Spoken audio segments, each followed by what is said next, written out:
Hello? Hello, Christian Prince. Yes.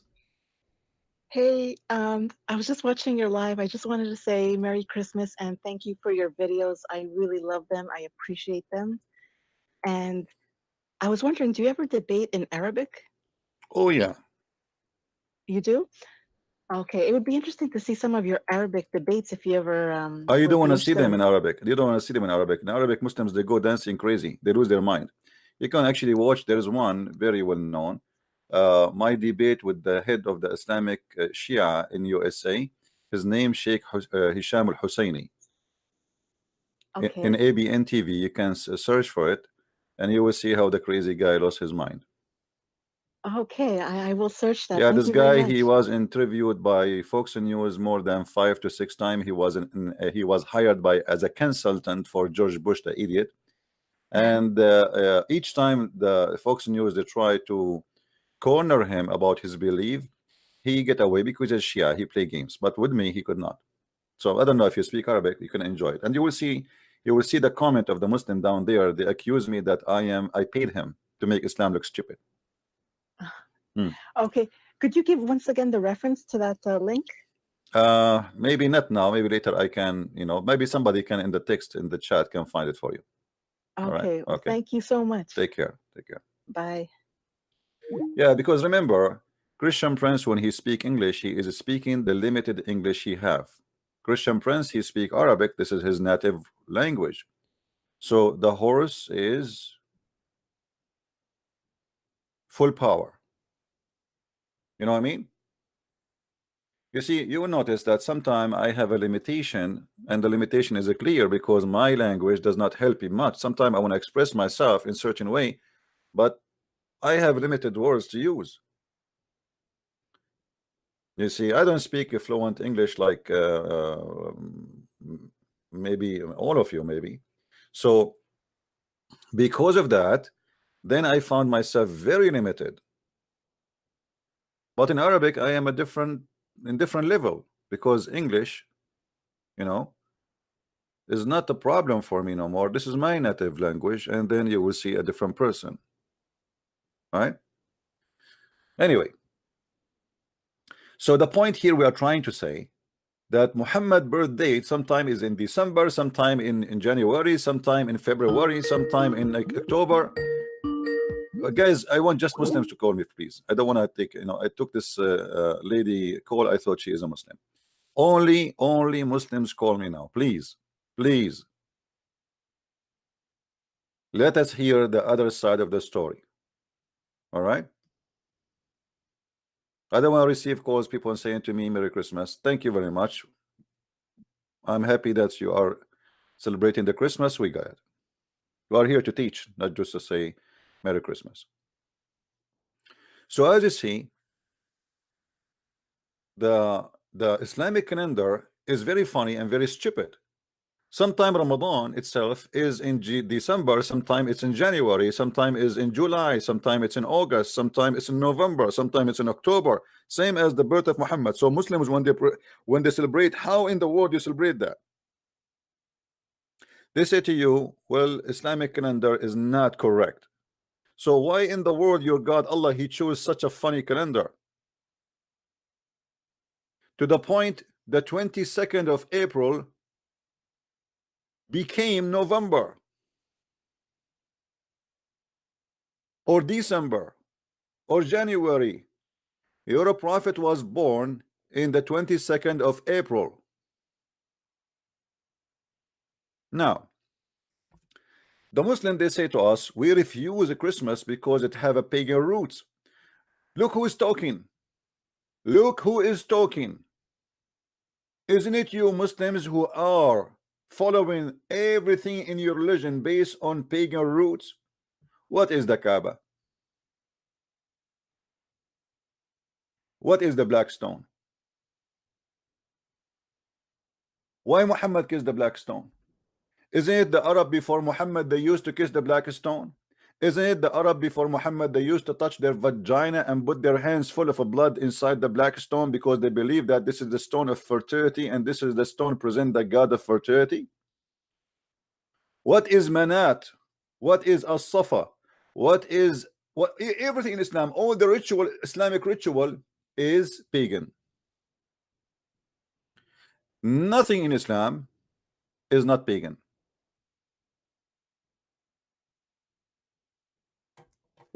Even Muhammad, he told the Abdul that if you touch black stones,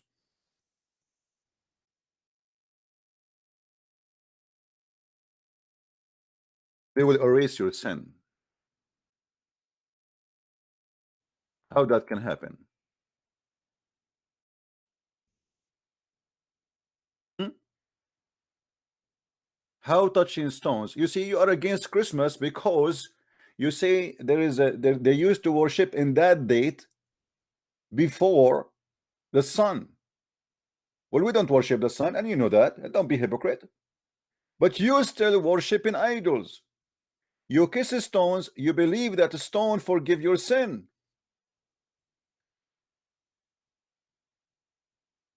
And let us show you what your prophet said.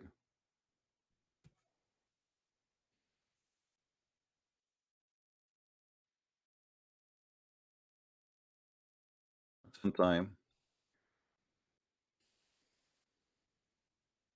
this website.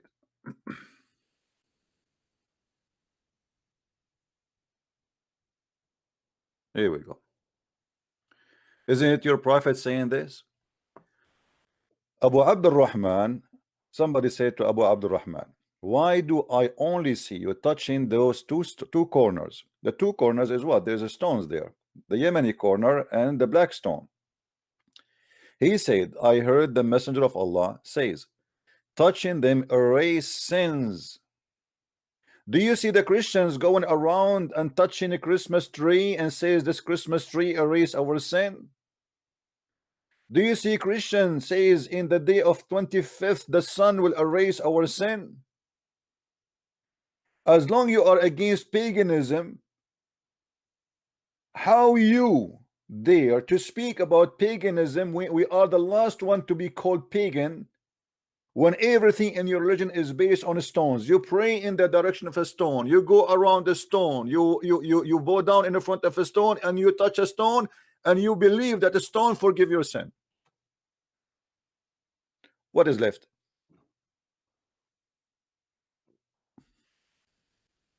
Any Muslim can tell me what is left? How in the world, if I touch stones, my sin will be erased?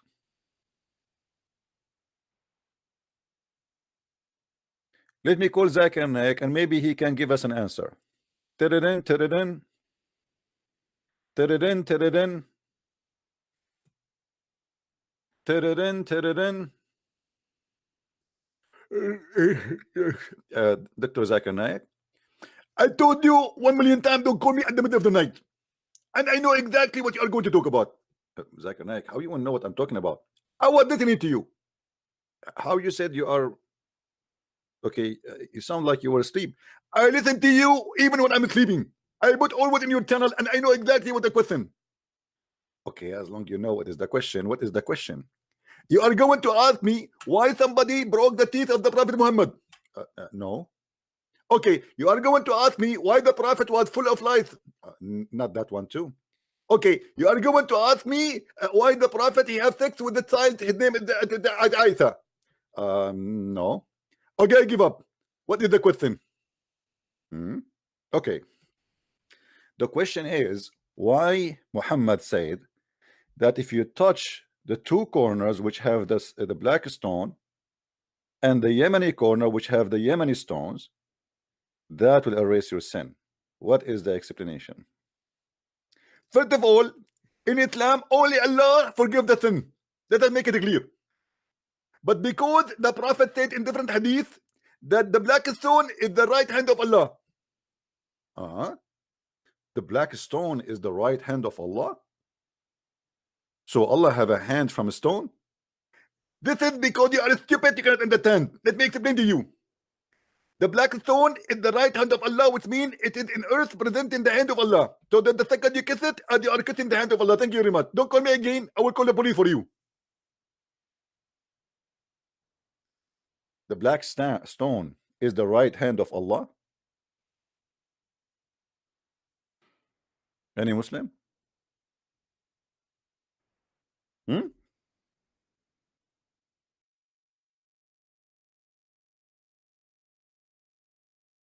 So when we kiss the black stone, we are kissing the hand of Allah.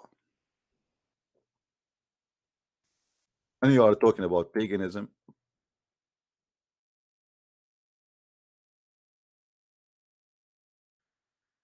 If there is any Muslim would like to call us. Anyone? I will take you to an Islamic website so we can read together how the Muslims explain this funny pagan black stone. You see, once I called an Islamic, they have not, I chatted with them actually. They have a website called like Convert to Islam something. They have a chat. It's like you open the website in the corner, they like ask me. So I asked the person there, why? I said, brother, I have a question. Why the Prophet he kissed the black stone? He said, because it's holy. I said, and why it's holy? The guy in the other side took him like 5 minutes and he answered saying, because the Prophet kisses.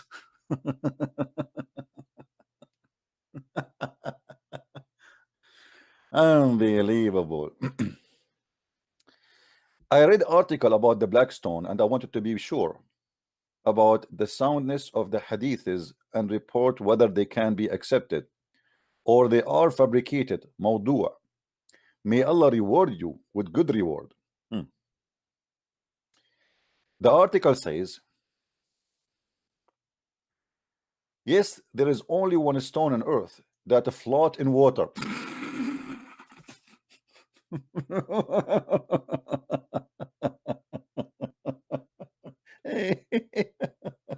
Oh boy.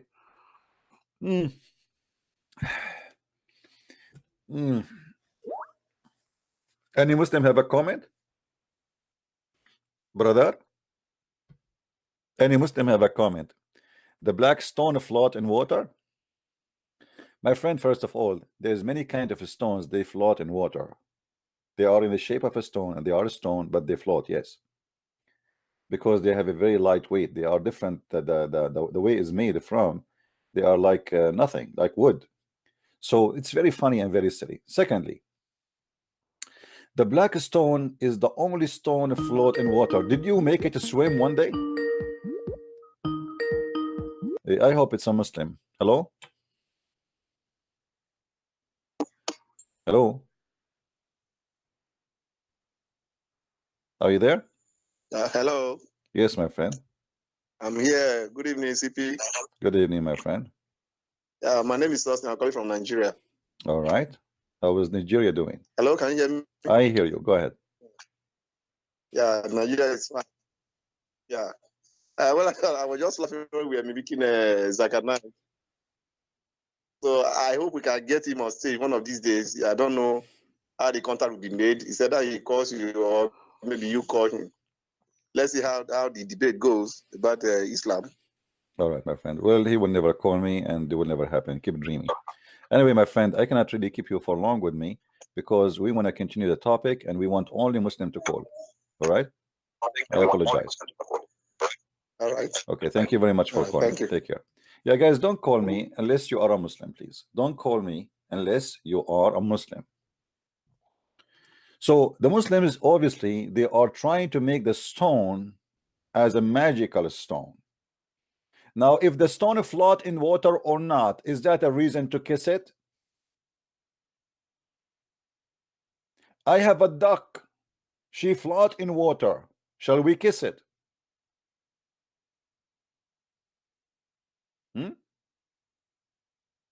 We have two signs in our stones. It float in water and it does not get hot on fire.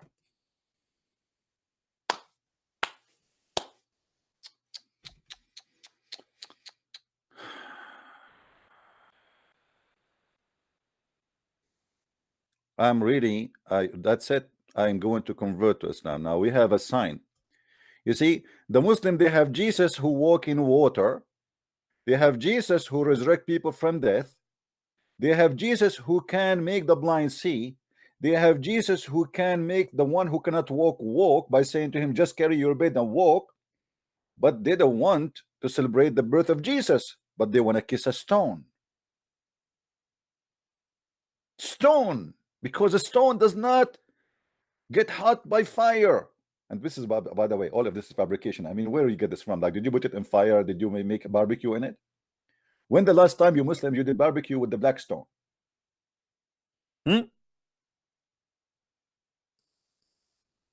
How you know that the black stone will not get hot with fire, brother? Unless you did a barbecue with it. Let us continue. So he brought the stone and had been wrapped with the perfume, warped in brocade to make him think that this was a black stone. What?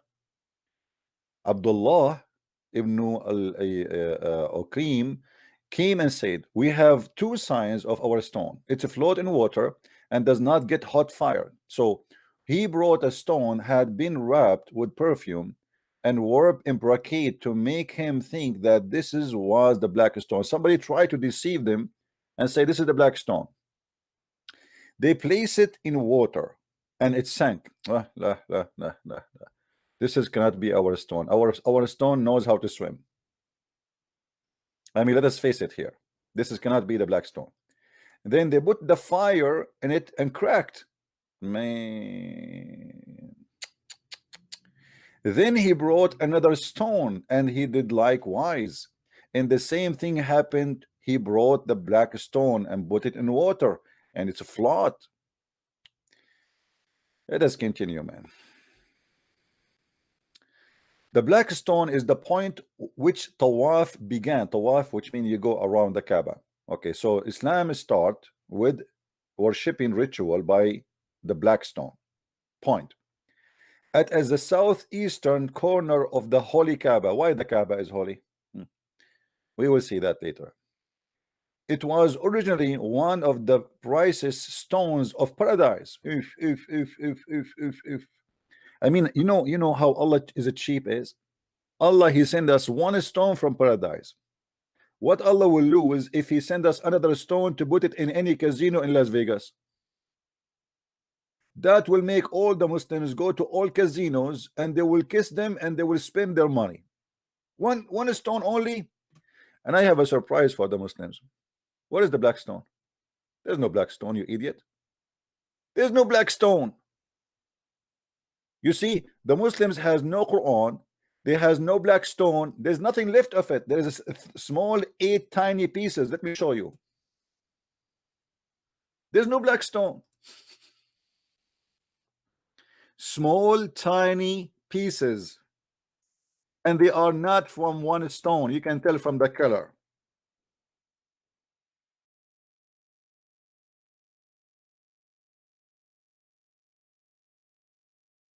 Let's go to images. I'll try to find you an image. Here we go. Let us see if we can find something bigger. All right. Let us zoom in. Do you see, guys, what the black stone today is? There's nothing left of this black stone. There is a small 8 pieces. I don't know if you can see them. Let me put an arrow on the stones. The rest is an ox. Sorry, it's a wax. The rest is wax. It is not the stone. You see this color here? This is not a stone. The stone is here. Do you see it? Small, tiny 8 pieces. And here we have a problem. Exactly 8 pieces.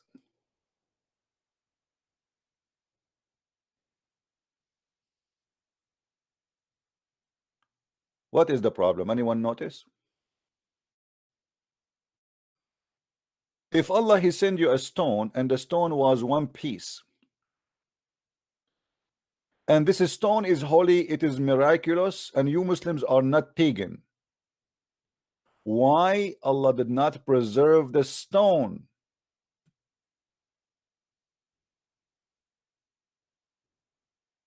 What happened to the stone? You can go to YouTube and search for black stone maintenance. You will see them how they every few weeks they have to repair the wax around the stones. And the wax is made from a mix of wax and perfume and etc. Supposedly will make the black stone not to stink because tons of thousands of people kiss it and lick it. Yummy. So when you say to me we have a black stone and the black stone is holy, obviously the holy God of Islam could not protect his stone. Not only that, if we go right now and search in YouTube about the destruction of the Kaaba and the kidnap of the black stone, you will find that Hassan al-Qurmuti, who is a Shia sect, he destroyed the Kaaba. And he screamed in the middle of the Kaaba saying, Allah, Allah, where is your birds, huh? Because why he's saying that? Because there is a chapter in the Quran, it's called the chapter of the elephant. Why it's called the chapter of the elephant? Because supposedly there is an elephant army came to destroy the Kaaba.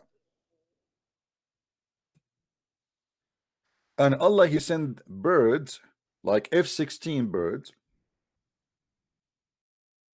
and they throw rocks at the army.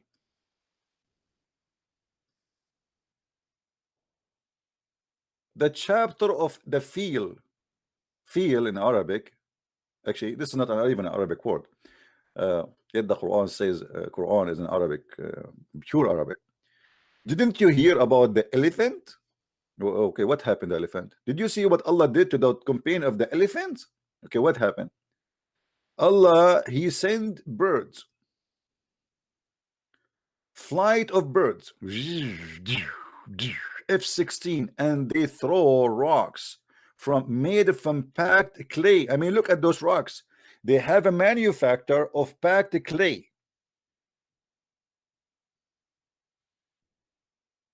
You see, they don't use any kind of missiles. It have to be packed clay.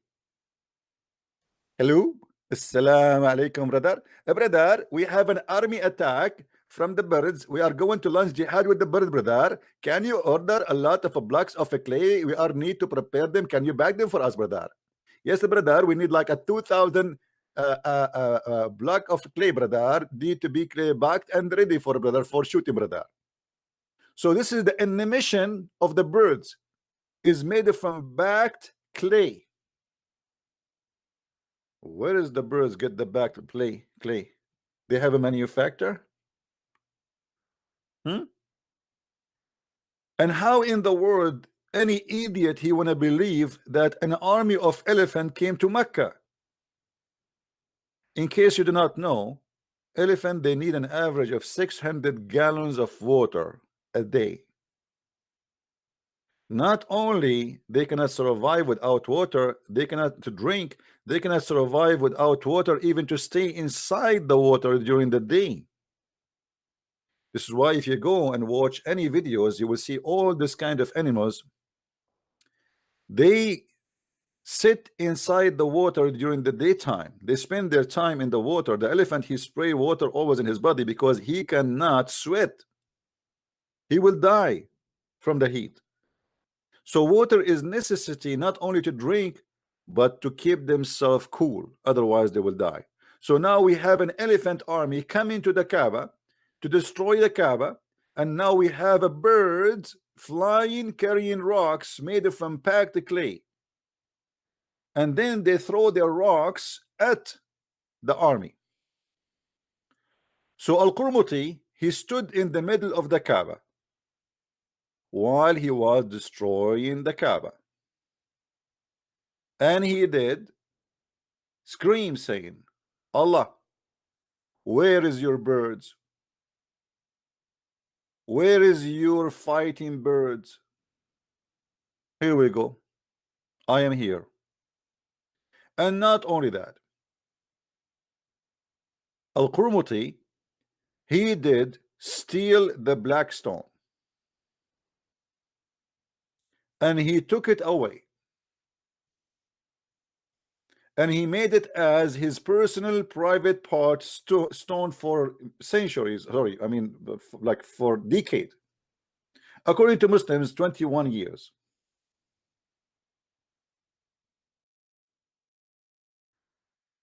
There's videos on YouTube made by Muslims speaking about what Al-Qurmuti did. What Al-Qurmuti did. Let me see if I can find you that.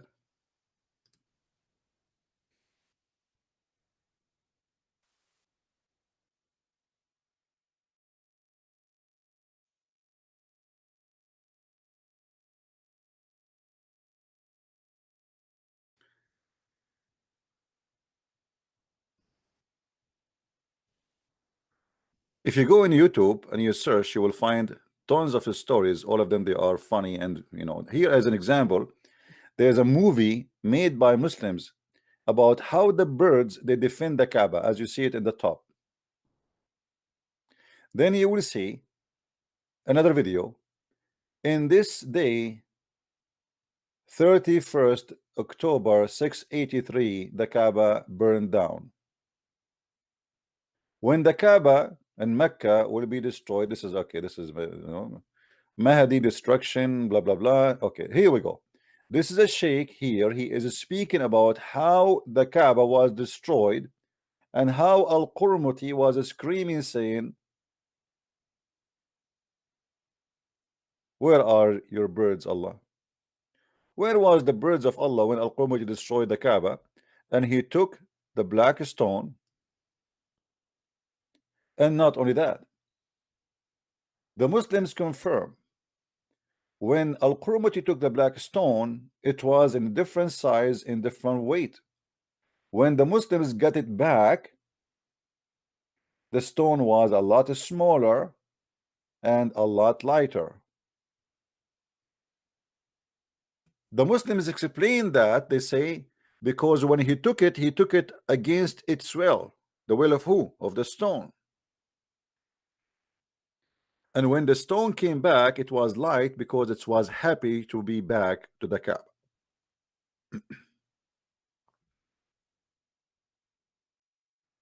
Let me see if I can find.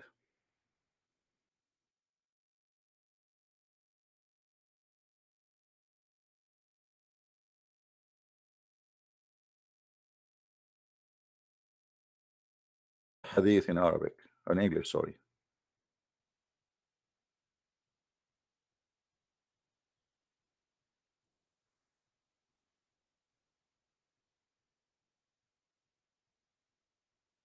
Yeah, well, that would be maybe hard to find it in English.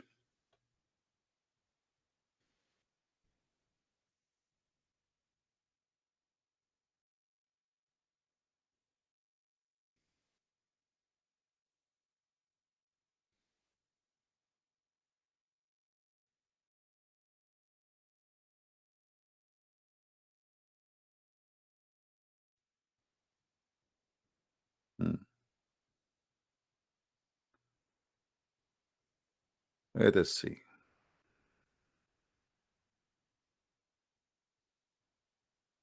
Anyway, we can try to find it later.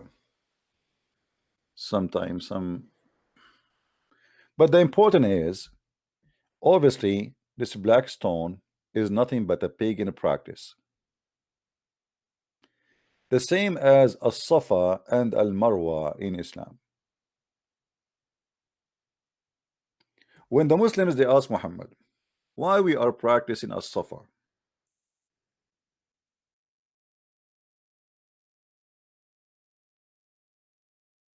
And the Muslims, they rejected in the beginning to practice As-Safa and Al-Marwa because this is a pure pagan practice.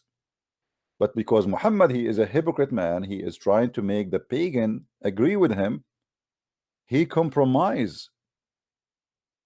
So we find here in chapter 2, verse number 158, it says, behold, Safa and Marwa are among the symbols of Allah. So those who visit the house in the season or at other time should compass them around and there is no sin on them. Okay, hold on. Why the verse saying there is no sin on them? What make the Muslims think that there is sin on them to do? So this was a response for the Muslims believing in the beginning of Islam, because Muhammad trying to fool them in the beginning, saying he is against paganism. So they believe that this is sin. Why wouldn't I do the Safa and Marwa? Safa and Marwa is a pagan practice. Muhammad, he wanted to make the pagan accept him. It doesn't matter what the price is. He said, no, do the Safa and Marwa, because there's some tribe of the Arab, they don't accept. They put the conditions. If we will be a Muslims, we have to keep as-Safa and al-Marwa as a part of our practice. Muhammad, as usual, he compromised. He is a fake man. He's a false prophet. You want to keep going to Las Vegas? No problem. Here we go. We add Las Vegas to the ritual of Allah. If we go to the books of interpretation, we will find that this is the reason. And by the way, I challenge any Muslim to say to me, I am making things up. All right. If we go to tafsir,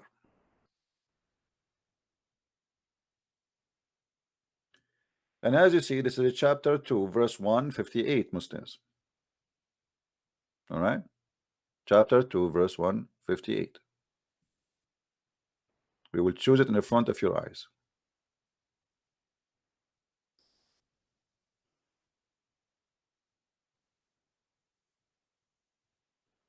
What make the Muslims believe that this should not be done? This is your biggest potato, Ibn Kathir, who always lie defending Islam. But we will use his lies to prove Islam to be stupid. Verily, as as-Safa and al-Marwa, two mountains in Mecca, are the symbols of Allah. Why? I thought the Kaaba is the symbol of Allah. So now we have as-Safa and al-Marwa are the symbol of Allah. So it is not a sin on him who perform Hajj or Umrah in the house of the Kaaba to perform going tawaf between Safa and Marwa. So what they do in the Safa and Marwa, there's two small tiny hills, not mountains really, and the Muslims, they have to do jogging between them. And this is a practice was done by the pagan Arab before Islam. They used to have two idols, one for a male and one for a female. And those two idols of the male and the female, supposedly they had sex inside the Kaaba. Here it says, Allah said, by Allah, it is not a sin if someone did not perform tawaf around them. Aisha said, worst is which you said on my nephew. If this is meaning of it, it should have read, it is not sin if one did not perform tawaf around them. Rather, the ayah was revealed regarding Ansar. Hold on, so now we try to find the answer. Ansar is a tribe or a group of the Arab who they are people who practice the Safa and Marwa, who before Islam they used to resume ihlal or ihram of for Hajj in the area, or musala in their idol Manat and Al-Uzza, and to worship. So those Ansar, they used to worship their idols, which is Manat and Al-Uzza. Those who assumed ihlal for Manat used to hesitate to perform tawaf going between mounts as a Safa and Marwa. So this was a ritual of those who practice Manat and Al-Uzza gods, and it was practiced by this group of Arab as a ritual, and it's a must ritual for them to practice their cult, to worship idols. Al-Lat and Al-Uzza are the daughters of Allah, remember, the moon god. So they are during the pre-Islamic era. Ask Allah Messenger about it, saying, O Messenger of Allah, During the time of Jahiliyyah, we used to hesitate to perform tawaf between as-Safa and al-Marwa. Allah then revealed, Inna as-Safa wal-Marwa min sha'airi Allah, faman hajja al-bayta wa'tamara fala janaha alayhi an yatufu bihima. Verily, as-Safa and al-Marwa are the symbols of Allah. So it is not sin on him who perform Hajj or Umrah. Okay, so it's not sin. Is it a blessing? And what the point? Why? What we will earn if we do as-Safa and Marwa? If it's not sin, is it good? I mean, what kind of God? He says to us, it's not sin to do so, but he did not say to us what the benefit of doing so, and why it is the symbol of Allah. Are we following, guys? How those two things became the symbol of Allah, which is nothing but a pure paganism. Let us continue. In another narration, Imam Az-Zuhri reported that Urwa said later, told Abu Bakr, etc., etc., etc., etc., I have not heard such information. However, I heard learned man saying that all the people except those whom Aisha mentioned said, our tawaf between those two hills is a practice of a Jahiliyyah. Jahiliyyah mean paganism, the ignorant, the time of ignorance. So this is our practice from the ignorance time. Why we are practicing it now? Some others among Ansar said, we are commanded to perform tawaf of the Kaaba, but not between as-Safa and al-Marwa. So what we will do now? Should we do the Kaaba only, or the Kaaba and Safa Marwa?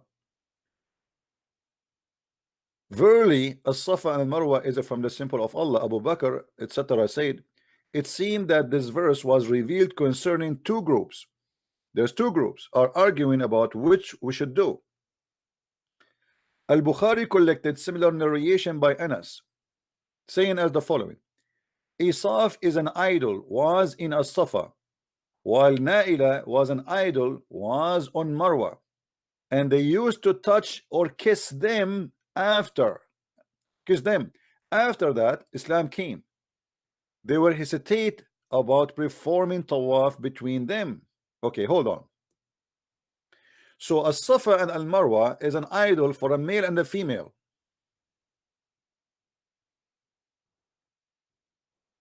And the Arab, they used to go and kiss them. They have one idol of the female on one hill and the other idol of a male in the other hill. It's like Romeo and Juliet. 6 idols. And the Arab, they used to go between them and they kiss them. Now, what made that practice part of the ritual of Islam? Any Muslim? How such a stupid practice? You Muslims who you are so angry from a Christmas, so angry from the cross, so angry from music, so angry from everything.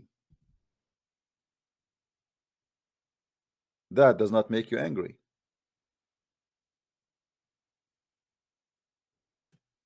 And we continue with the paganism of Muhammad. The wisdom behind legislating to go between as-Safa and al-Marwa. What is the wisdom? Let us see the wisdom. Muslim recorded long hadith in Sahih and in his Sahih from Jabir, which Allah Messenger finished tawaf between the house and then went back to Rukn, the corner of the black stone, and kiss it. Yummy, yummy, yummy, yummy. I'm a Prophet Muhammad. I'm against paganism, a brother, and we should not worship stones. But I like to kiss the black stone, brother, because it's very sexy and I know it. Isn't it? This is a pure paganism. After Muhammad, he kissed the black stone. Muhammad, he says, Inna Safa wal Marwa from the symbol of Allah. So look at the connection. We kiss a black stone, and right away we start reciting that As-Safa and Al-Marwa are from the symbol of Allah. We wish you a happy Safa, we wish you a happy Marwa, we wish you to kiss a stone, all of you Muslim. We should kiss a stone, we should kiss a stone, because it's not a pagan and this is halal. We wish you a Safa Safa, we wish you a happy Marwa, we wish you a happy stone, let us kiss it over the phone. Are you happy now? I hope you are not getting offended. So the Merry Christmas is driving you crazy, and kissing stones, going between stones and making stones the symbol of Allah is not. Hmm?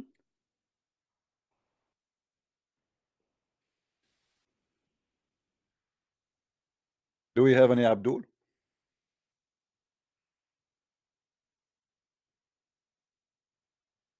I never heard of a religion, oh sorry, cult, speak too much of things when they practice the opposite. As an example, the Muslim, we say we are against adultery. We are very conservative. We are very conservative, my friend. But the Prophet, he said, if your wife is a whore, enjoy her with the rest. Hmm? If your wife is a whore, okay, it's okay. Enjoy her, brother. Hmm? A man, he came to the Prophet and he said to her, he said to him, Prophet, my wife literally is a whore. Anyone, he can touch her boobs, he can touch her bum, he can play with her, he can have sex with her. Asking the Prophet for what he should do. And the Prophet, guys, is very conservative. This is Muhammad. Are you kidding me? So look what Muhammad, he said. It was narrated from Ibn Abbas that a man came to the Messenger of Allah and said, I have a wife who is the one of the most beloved of the people to me. I love her. I really love her. But she does not object anyone to touches her. Hmm? Really? Brother, what is your address, brother? A lot of Abdul, they will be so happy to visit you and they wish you a happy Marwa. We wish you a happy Safwa. We wish you a happy black stone. We kiss it alone. Instead of kissing the black stone, they will be touching your wife and kissing your wife. And then Muhammad, he said, okay, well, divorce her. He, the guy, said, I cannot live without her. Muhammad, he said, then stay with her as much as you need to. That's it. Actually, in the hadith, it says, stay with her and enjoy her as the rest with them. If you go here, this is the same hadith. Look how the Muslim changed the translation. Muhammad, he says, then enjoy her. I mean, okay, she is enjoyed by many other men. You enjoy her too. This is a very conservative prophet advising a Muslim man to enjoy his wife with the rest of the men. Open-minded relationship, open relationship. You sleep with her, they sleep with her, all of us, we sleep with her. We are communist in sex only. We Muslims are communist only when it's come to sex. We share. This is a prophet of God. If we compare this to Jesus, the one who said that if a man he wished a woman in his eyes, he committed adultery. It's better for you to plug your eye, throw it away.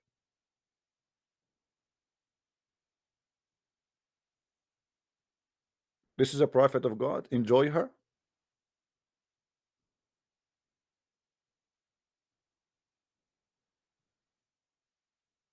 Muslims, when they say things to you, we are against adultery. This is the religion of adultery.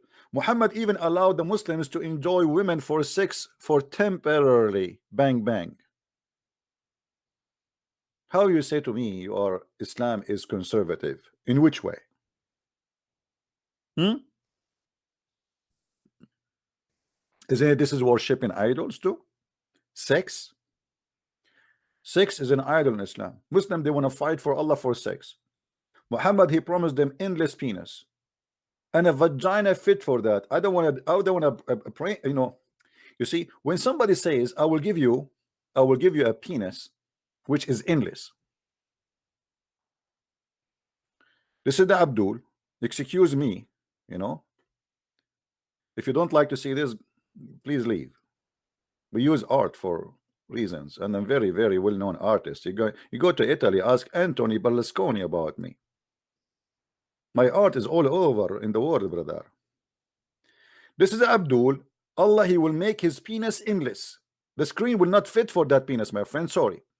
But he promised that the vagina will fit for that. That means a woman, she will have a vagina which is endless too. How that can be? Hello?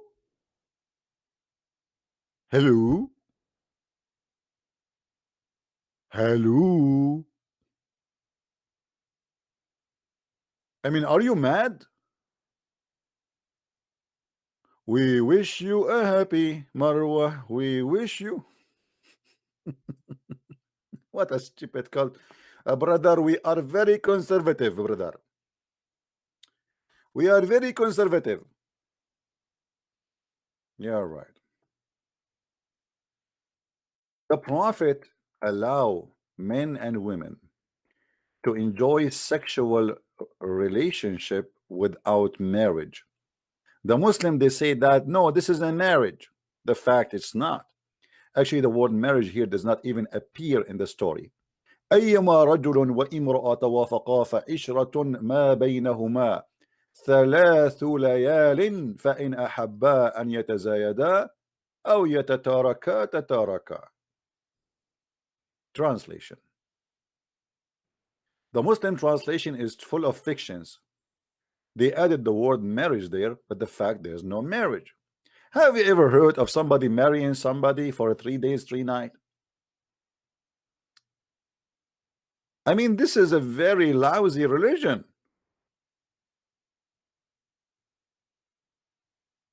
Hey, brother, imagine yourself, you want to go to Los Angeles, brother, and you are a Muslim, conservative Muslim, brother, and your wife, she cannot go with you, brother, or one of them, brother, because you have a set of wife, Islamic set of wife. They come in packages, 4 wives at a time, and you cannot carry your wife with you to Los Angeles, maybe because of their heavy weight. What do you do, brother? You marry a woman in Las Vegas. You want to stay for 3 days, 3 nights, brother? Halal, brother. You can call a Muslima. Her name is Fatima or Aisha or whatever, and you say to her, please, please, please, can we enjoy 3 nights, 3 days together? And if the woman, she is horny and she say yes, and for sure you have to pay her because this is a pure prostitution, not for free, then it's halal. What do you say, Muslims? This is the paganism of sex. Paganism is not necessarily about idols. Is anything you are addicted to, anything you are a slave of. Money is an idol. Power is an idol. Sex is an idol. And I see nothing in Islam except idol worshipping. From kissing the black stone, from practicing as-Safa and al-Marwa, for believing that a stone forgive your sin, to believe that God is a sex vendor, vagina vendor.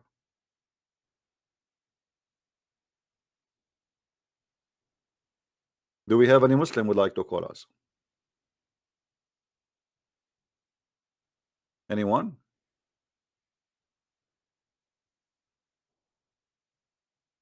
Do we have any Muslim want to prove us wrong?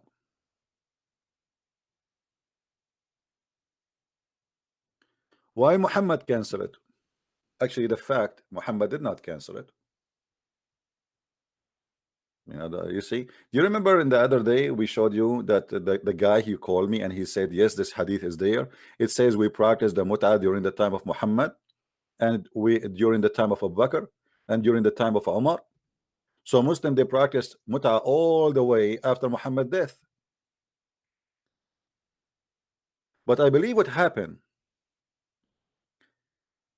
many Muslims, they were disgusted by many teaching of Muhammad and they tried to get rid of it. And I will show you an example.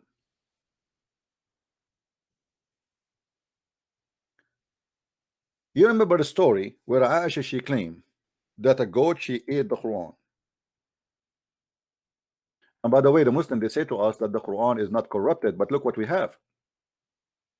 The verse of stoning and breastfeeding for adult 10 times. We are very conservative nation. We believe that Allah ordered our women to do breastfeeding for adults 10 times. Hey guys, I apologize. I have to go because there is a woman here. She is a very good believer of Allah. She was giving me breastfeeding 10 times and there's one left. We did already 9 times. I have to go. Okay, I have to finish the times 10 times so I can sit with her. So this is a God who order women to cover their face. Brother, you cannot shake hands with me, brother, but you can shake my boobs and you can suck them. I mean, obviously we are very, very conservative.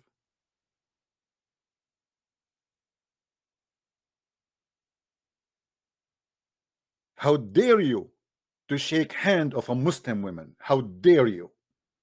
You can only kiss their boobs and suck their nipples. Only. And this is a verse from Allah. And look at the disaster. This verse was abrogated in recitation, but not in ruling. What? What do you mean abrogated by recitation? It does say here that the goat ate it. And why in the world you want to abrogate the recitation if the ruling stay? How you follow a ruling but you don't want to recite it? What's the problem? Do you notice? There's abrogation for the recitation. They are ashamed of it. They took it off from the Quran. The story here about Aisha and the goat, obviously somebody did delete those verses. And Allah abrogate them with five times. Okay, what the difference between 5 times and why Allah changed his rule, man? I mean, this guy Muhammad, he says something in the morning, he said the next day he says something different. What was the problem with 10 times? And what is the difference between 5 times and 9 times? I'm really disappointed. I thought Allah is going to make it 90 times. Actually, Aisha, she used to order her sisters and her sister daughters to give their boobs to anyone when I enter upon her. Imagine the Queen of England. She want to meet the ministers. She is the Queen. And now you cannot see the Queen unless you suckle the boobs of her daughters. Because the reason she is asking her daughters, her sister and her sister daughters, because this is the same blood supposedly. So it's the same as you suck her boobs.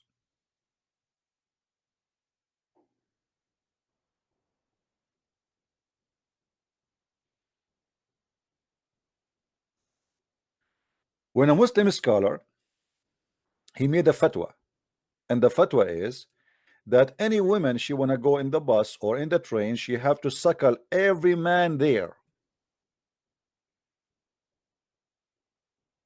What? What?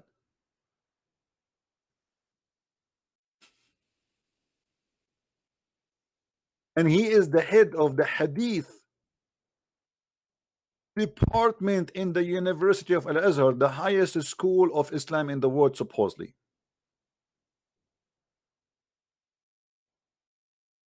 Let me show you the fatwa.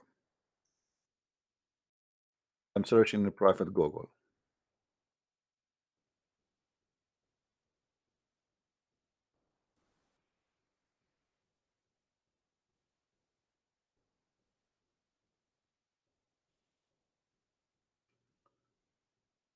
We have advertising. Okay, read with me. You can search for this title if you want. Because Sheikh Abdul Muhsin,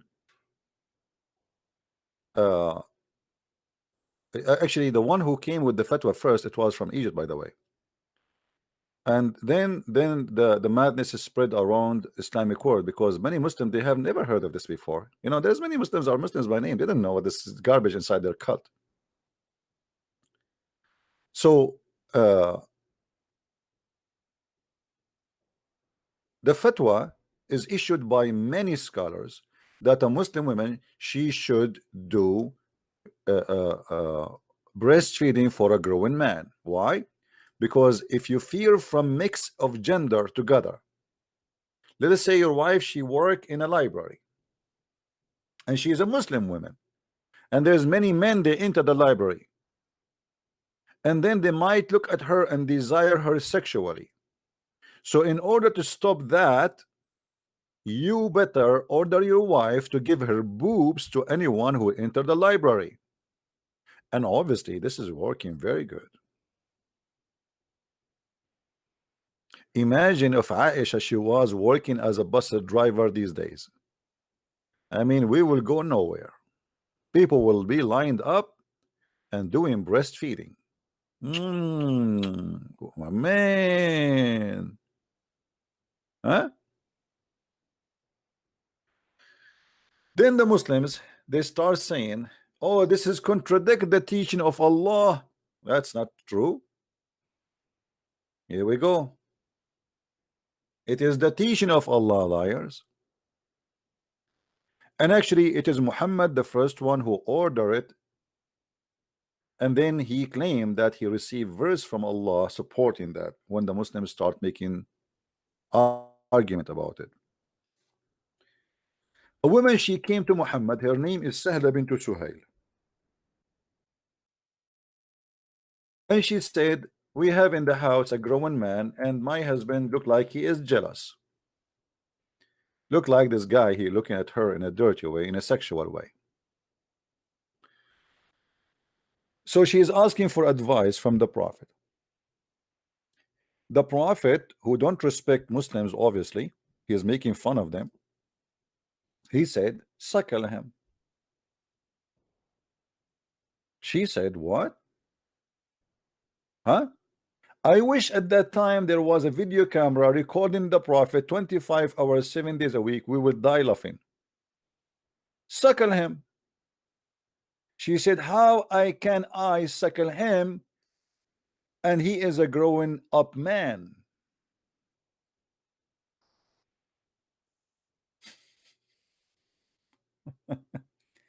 And you will see the Prophet, he have a big smile laughing. He says, yes, yes, I know he is a growing man. Suckle him.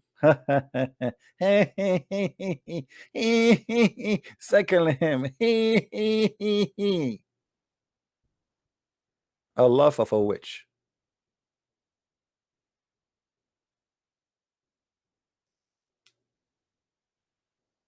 Everything in your religion is paganism.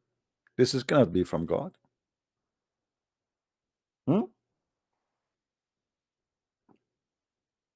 This is cannot be from God. What is left of you? Somebody in the text, he says, I don't celebrate Christmas, I follow Christ. My friend, Christmas is the name of a Christ on it, and every day the Bible says, every day you celebrate the Lord is the day of the Lord. Every day you celebrate the Lord is a day for the Lord. So If you are a Christian, you will not mind to add this day to your celebration because it has the name of Christ on it. If you claim to be Christian, Christmas is a day of Christ, and any day can be the day of Christ. But you know, some people, they decide to be silly. Like, I follow Jesus. Jesus did not celebrate Christmas. I mean, how he was celebrating Christmas and why? Anyway, as you see, the Muslims and the devil, Obama himself, he fought Christmas for 8 years. The liberals, the left, the atheists, they fought the war, the Christmas, for 8 years. And the Muslims, they have tons of thousands of videos worshipping Allah, forbidding Christmas. So you want to join them? Do you want to join them? You see how much hate for the Christmas they have? The devil hates Christmas for a very simple reason. It has the name of Christ. We are not celebrating a date. The birthday of Christ will never come back again. And by the way, those who celebrate their birthday, they are just, I mean, looking for fun. I mean, there's no birthday to come back again. You are born, you know, 20 years or 30 years ago, and their day will never come back. That day, there's no equal date for it. We are celebrating the name of Jesus every day. Every day is my Christmas. Every day is my Easter. Every day is my Sabbath, for I glorify his name every day.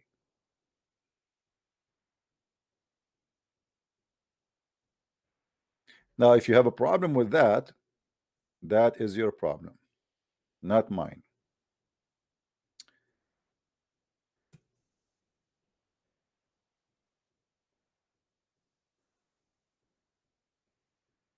By the way, there's many Christians, they think that Sabbath is Saturday. Sabbath is not Saturday necessarily. It can be Saturday. Sabbath is any day you decide to make it a day for the Lord. And this is why you see in the Bible many occasions it's called Sabbath, but they are not Saturday.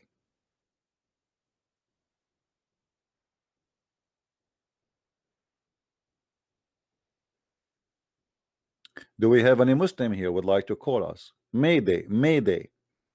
I want to kiss the black stone and I miss it. Who is going to call me and tell me how to do it? Black stone. I miss you, I miss you, I miss you, I miss you. You are the holy stone of Allah. You are the right hand of Allah. Paganism, huh? The funny too, that the Muslims, they say, how you worship a man? How you worship a man? What? How you worship a man? Who worship a man? You Christians, you worship a man. You Muslims, you worship Muhammad. And your God, Allah himself, is a man. I forgot he's an octopus. There's a debate. Let us see if I can find it. Anyone remember my debate with Dr. Nabil Baikli and Imam Malik Sar?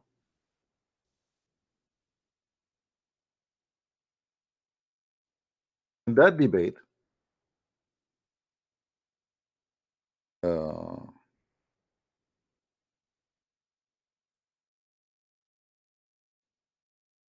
scholar who have PhD in Islam, supposedly, he said, yes, Allah have a leg, but do you think the leg of Allah is like yours? No, sure not. Are you kidding me? No way that Allah leg is like my leg. Absolutely not. I mean, how silly the answer is. Let me see if I can find you the video. Hold on, give me a second.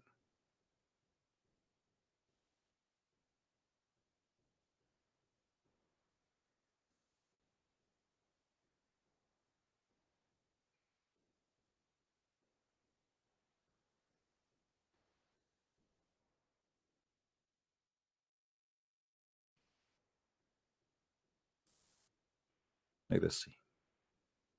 Yeah, I found it. I'm not sure which series was the video. I mean, there's numbers of them. Like I'm trying to find which one.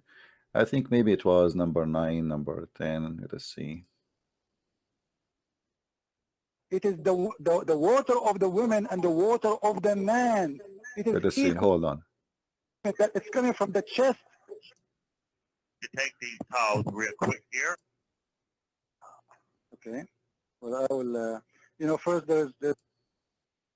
The sound and now is let not us ask ourselves very easy question. I don't agree that this is the water of the egg. okay. Hold on. But someone, he do not know anything about Islam. He is not.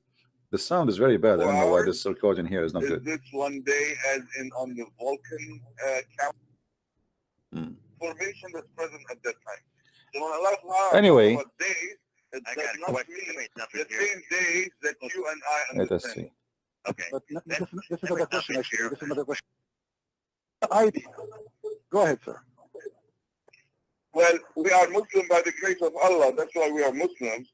And again, the answer is still in the pudding. And that is that whenever Allah talks about days, just like you mentioned, that there are some days that are 1,000 years, there are some other days. I'm just trying to find where he spoke about Allah. Look. It's not corrupt. Are you quoting the Quran or are you Hold on. 63? And also in Surah 3:3. Book of Moses. Just to help you on the answer, this is Al-Qurtubi saying it clearly. This is your scholar. One day for Allah is. Could you please explain on it? Can I repeat my question or? Now we leg. He have hands. He have eyes, but all of them they are attached to his leg, and he is not a spirit, and he have no spirit. So your God Allah cannot be our God. Because our God is a spirit, your God is not. Your God is a leg. And honestly, none of us is going to worship a leg. And if you want me to show you a clear explanation from your prophet that your God Allah, in the judgment day, show himself as a leg, I will be happy to show you that. Let me give you the hadith.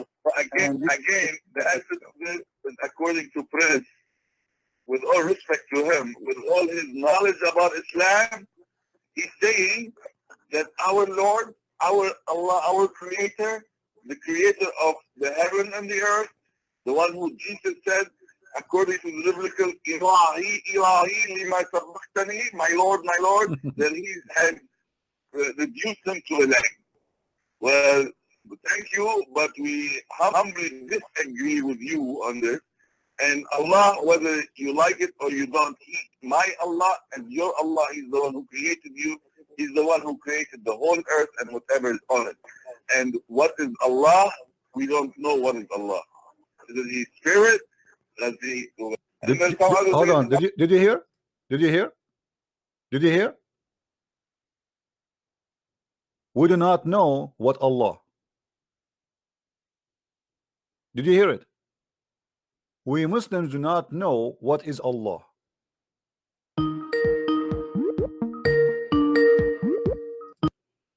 Hello? Hello?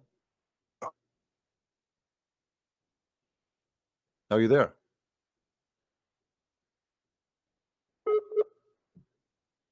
Okay, my friend, if you have a weak connection, please don't call me because there's no point. And don't call me and you have a naked picture of you. I mean, a Muslim wanna call me and you have a naked picture. Wear a shirt and in your top. This is not a striptease club. So Dr. Nabil Bayaqli, who claimed to be a scholar, he said we do not know if Allah, we do not know what is Allah, and we do not know what is Allah about, and we do not know if he is a physical being or he is a spirit. The fact this is a lie. This is taqiyya. Muslim, they sure that Allah is not a spirit and he's a physical being, and you will see how soon he will change his mind after we get him busted. In Surah 287, let us see. Follow him up with a contradiction with the creation account. Then we have others there. Actually, Right. brother, just We Let me have see. to say that. Okay, let me ask you a question. Of Allah, that's why we are Muslims. And again, the answer is still in the pudding.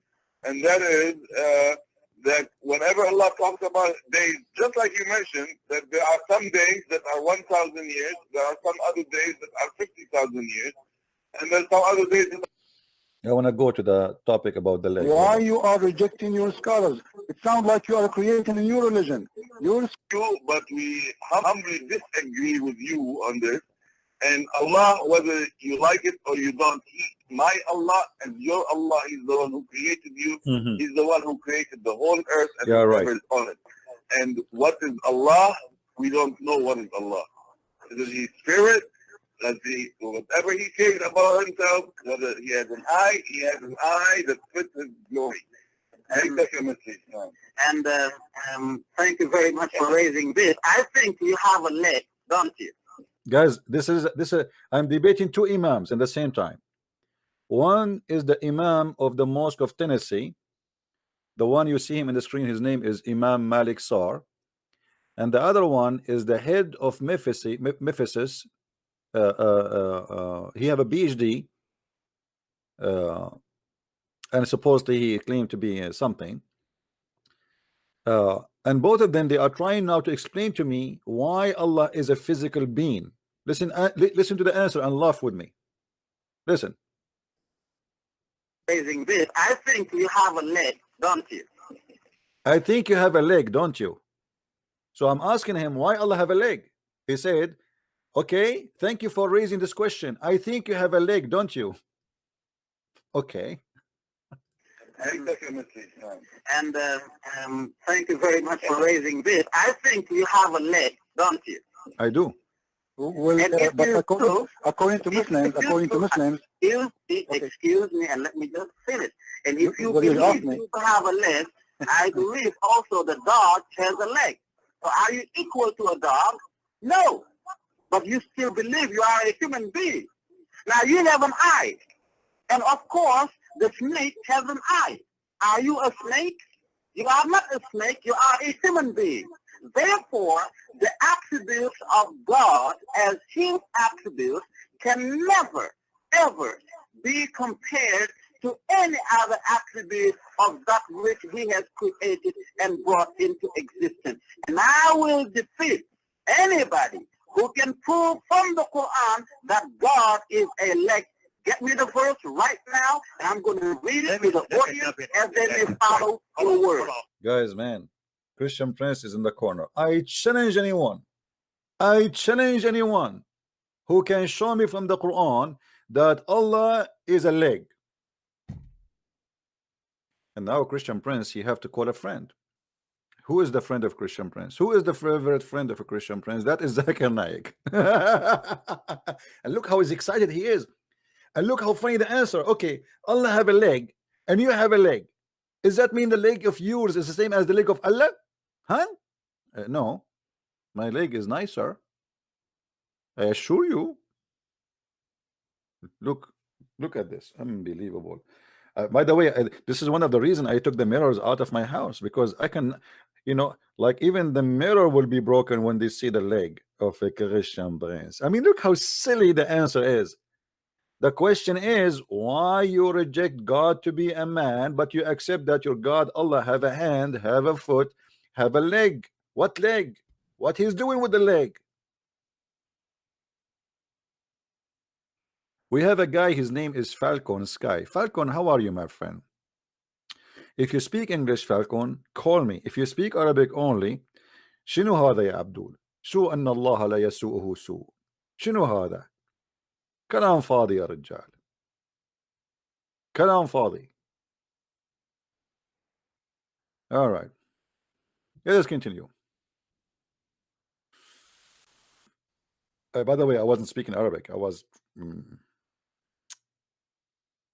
I mean, I think it was, I imagined myself speaking Arabic. I'm the same as the Prophet Muhammad. Okay, let me prove that to him. Let me ask this question. Are you saying that God is not spirit? Okay, you as a human being, You have a spirit. Hold on, Mr. Moderator. No, you know, when you teach sometimes, it is very good to take example from the person right in front of you, because that's what they make understand. What you said, not cutting you off, but I understand what you're saying about human being. I'm not asking questions not directed towards human being. My question is, are you saying that God is not spirit? My question to you, as an answer to your question, is you as... You see, guys, they don't answer. The guy, this is the host. He's not a debater. He's just a host, supposedly in the debate. But he's asking a question. Did you say that Allah is not a spirit? The Muslim, he don't answer. He says, my answer to you is a question. Oh boy. The human being, do you have spirit? What does that have to do with me being God? I'm not God. Because you are a product coming from the creation, as a creature of God. Then we may understand God better. And if you answer to that question, I'll give you a direct answer to your question. My point is, if God is not spirit, when the Bible said God is spirit, then my question to you would be, if the Quran said God is not spirit, then what is God? God is a spirit and a physical being at the same time. You see, this is one of the stupidity of Muslims. Those are scholars who they are teaching Muslims, but he just said that Allah is a spirit. But you can go right now in Google and search. You will find that the Muslims, all of them, they agree that anyone who believes that Allah is a spirit is a kuffar, is a kafir, is an infidel. This is a guy who is teaching Muslim in the mosque. He's an imam, but yet he is a certified donkey about his religion. This is how confused the Muslims are. Many of them, they think that Allah is a spirit, when the fact Islam refused such a belief. And here we go. I am live on air. Who is the Muslim wanna call me and prove me wrong that Allah is not a spirit? How such a donkey like this, you give him a job to teach your children in the mosque, the imam of the mosque and the head of the Islamic Center, Dr. Nabil Baikli. Both of them struggle to answer a very simple question, if Allah is a spirit or not. And the answer simply no. They are both stupid and they do not know what they are talking about. Allah is not a spirit and he has no spirit.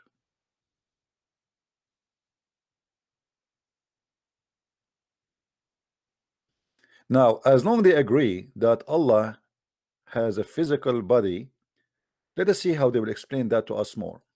And now, that's why, hold on, Mr. Moderator, now you have to listen when you ask a question. This is why I was referring back to you as a human being thinking, asking you, what are you? Clear on this. You stated that God is spirit and physicality, right? God has a physical being. But his physical being... See, he changed his mind now. A second ago, he was saying Allah is a spirit and a physical being. I think maybe he received some text from somebody saying to him, are you stupid or what? You know, they are in the mosque. There's many around them. They are trying to help them. This is called over radio. So they are in the mosque. I am in my home. Actually, honest, by the way, if you watch the whole debate, you will hear a water running. I was washing dishes. At that time, I used to have a Bluetooth.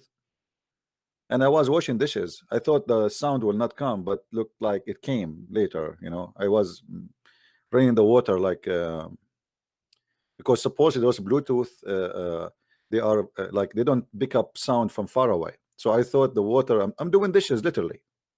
I'm debating them, doing my dishes. All right.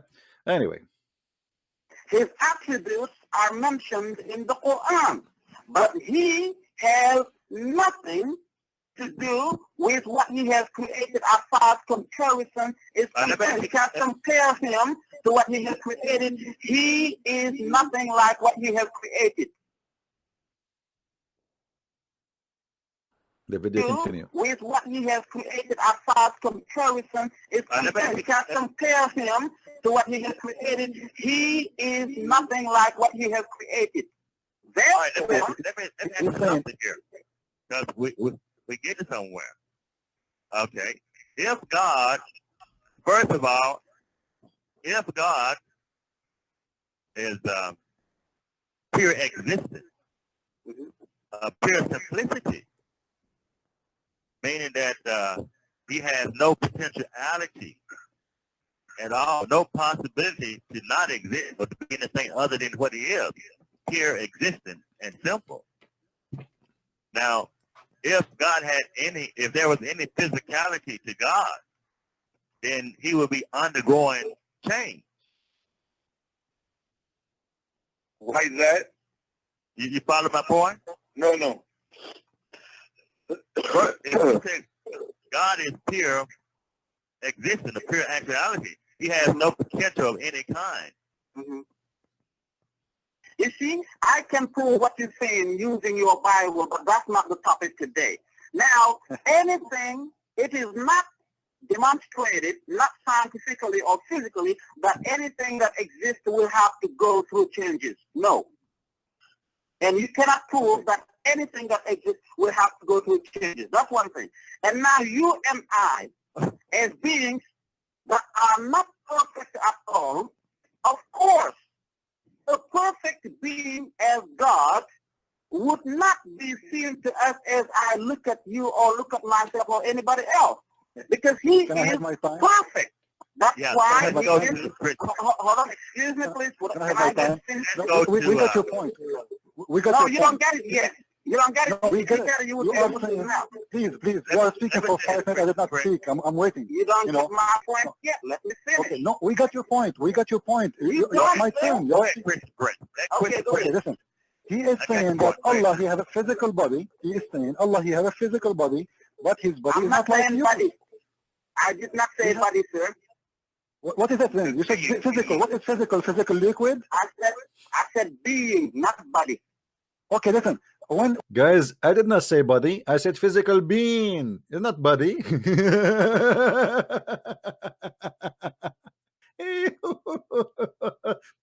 He said physical being, not body. Muslim, did you hear this? Your God Allah is a physical being, not body. So if he is a physical being, he is a physical body.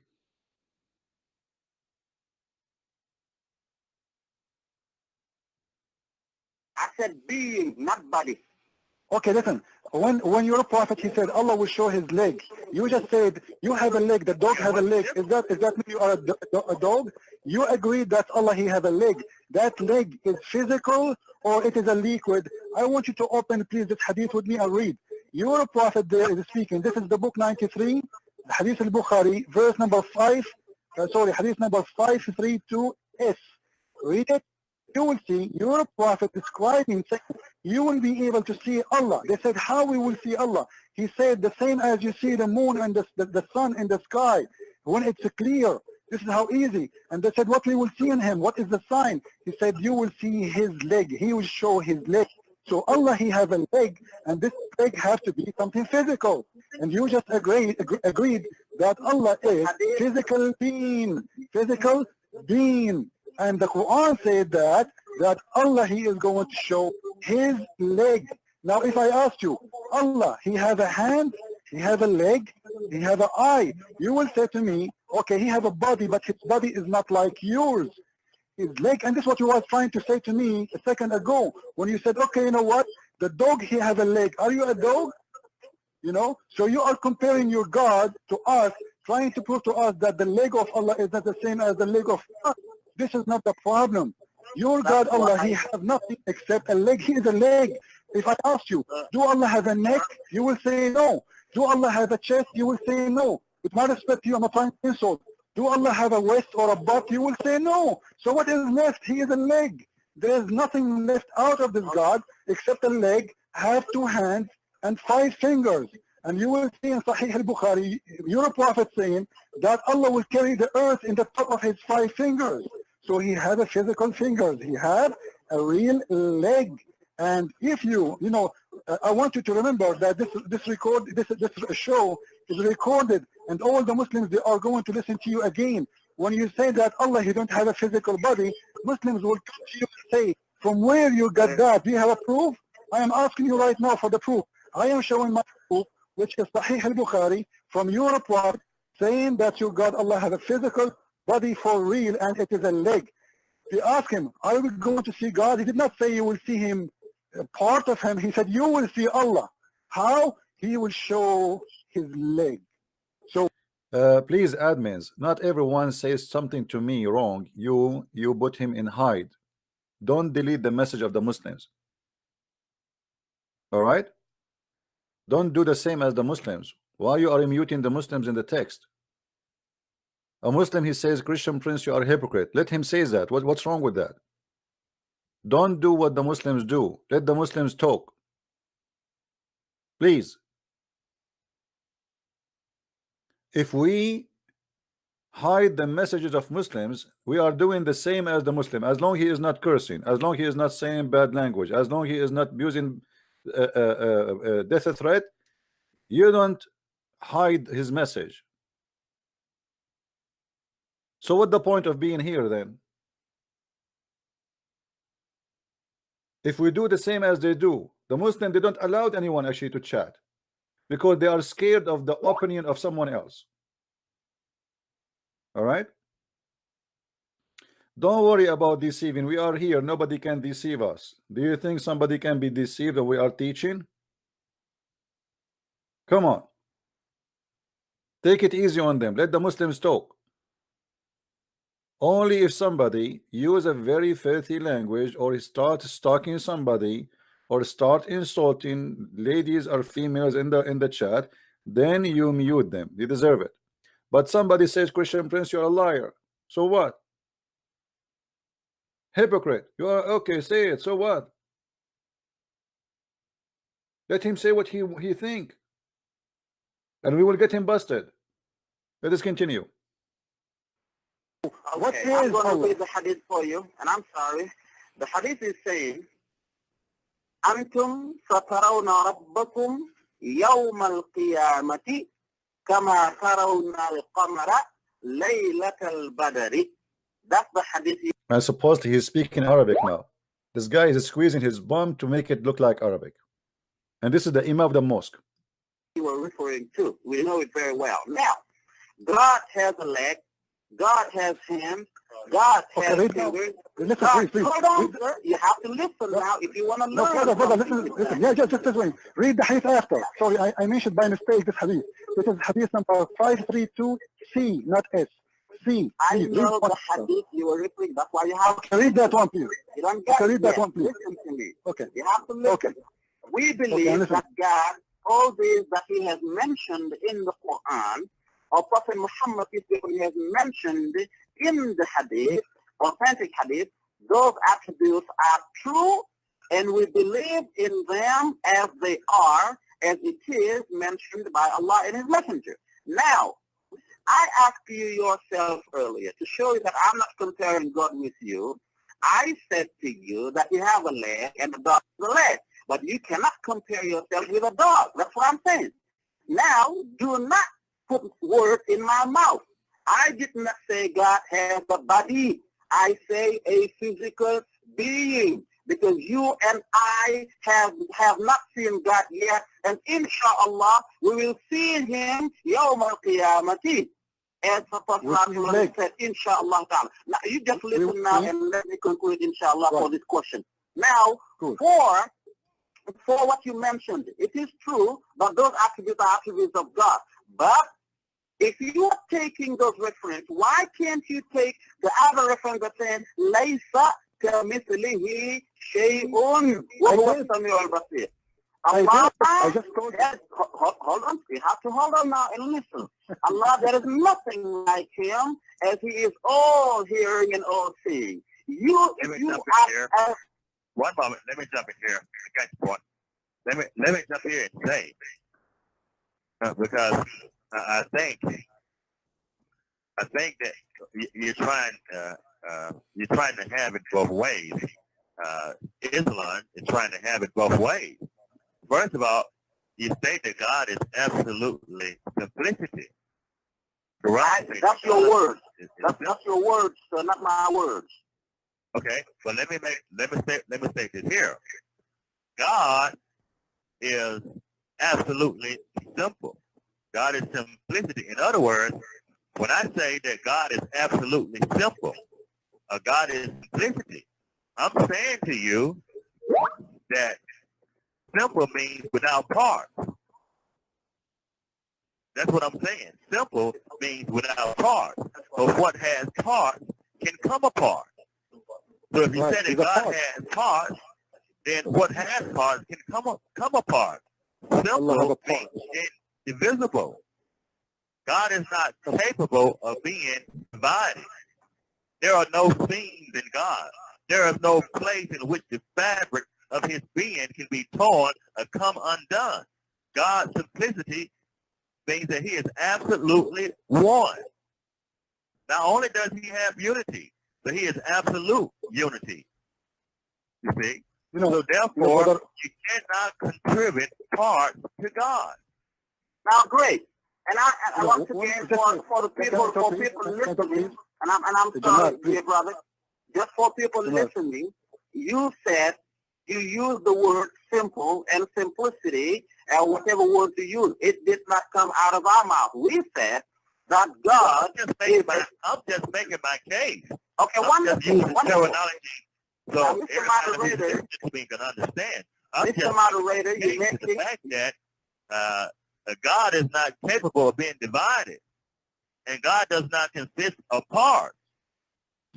That God is pure existence, pure actuality. I'm saying to you, God has no potentiality. I'm saying to you that God is perfect.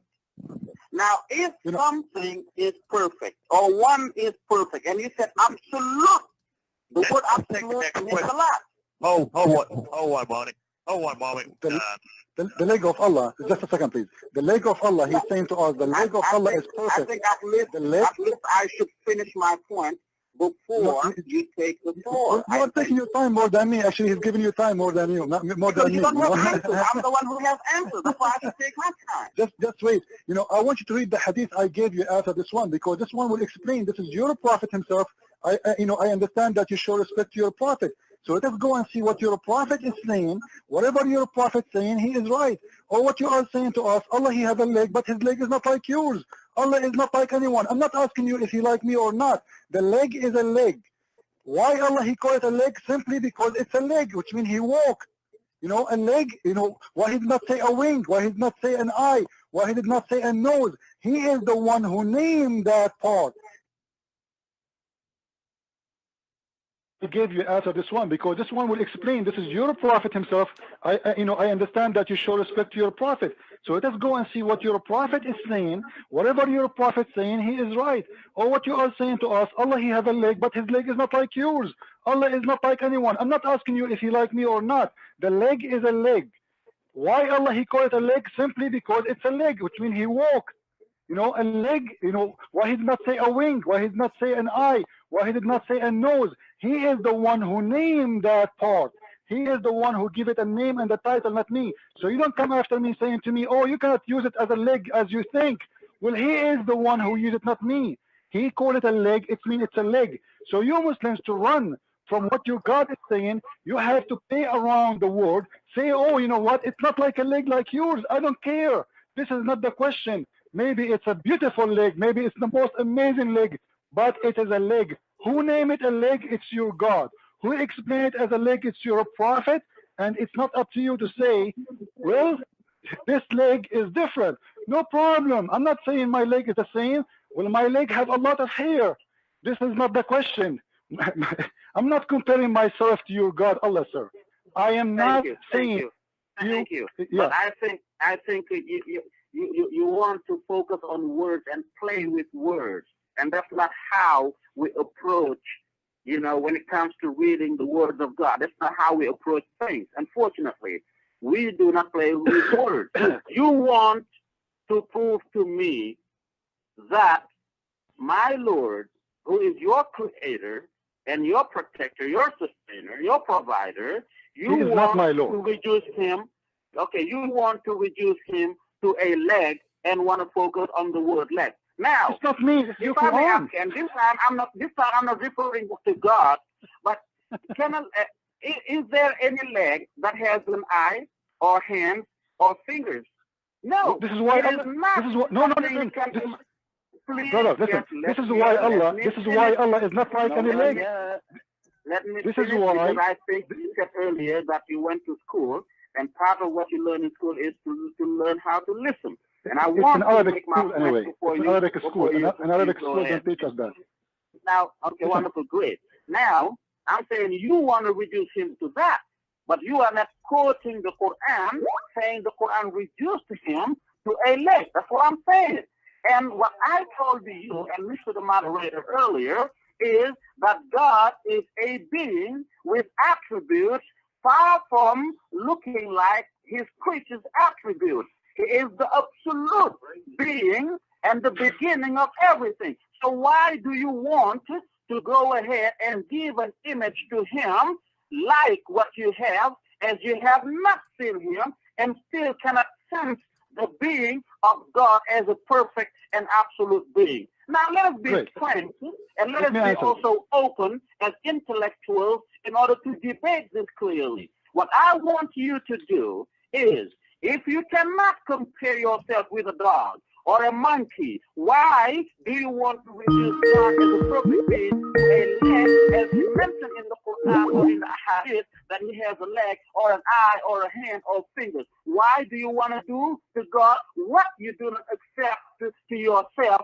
as he is perfect and you are not perfect? Great. Now Let me let us use answer you. our Let me common answer you. sense and debate this. Okay, let me answer you. First, I am not the one who compare myself to anyone. It's your God. When he named his leg as a Therefore, you leg, should- he did put himself in a title, not me. I am not the one who named his part as a leg. It was him. Ask your God why he called it a leg if it's not a leg. So it's a leg, but it's not a leg. But this leg don't look like a leg. But this leg is different from your leg, but it's a leg. But so you are playing with the word, and you are saying, can you compare your leg with a dog? Yes, you can. You can say this is a leg of a human, this is a leg of a dog.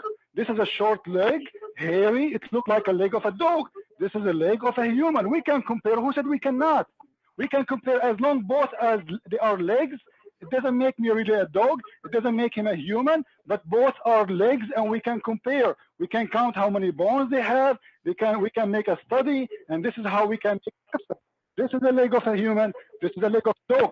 You think you can, you are insulting by saying, you are comparing Let me jump in, guys. Let me jump in. I think you are an Arab. You see, a leg made Islam in chaos. The leg of Allah. The leg of Allah made Muslims do not know what to say. Oh, you have a leg, Allah have a leg. Is the leg of Allah like yours? Who care? Can we compare between legs? Yes, we can. And the proof is God himself. He called this part a leg. If it's not a leg, why he call it a leg? Why he don't call it window? Call it, you know, a hair. He call it a leg. When we name a part, we name the duty, the job of the part. So the hand do something, the leg do something else. This is why we don't say the dog have 4 hands. We say he have 4 legs. Why? Because he don't have hands which doing the job of a hand. But two Muslim cleric, they are in chaos, they have nothing to say and they cannot answer and they are in trouble. They keep preaching to us that Allah is nothing like Allah. Brother, Allah is the most amazing God, Allah, but they cannot even know who is Allah. All what they knew that Allah has no spirit and he is a physical being.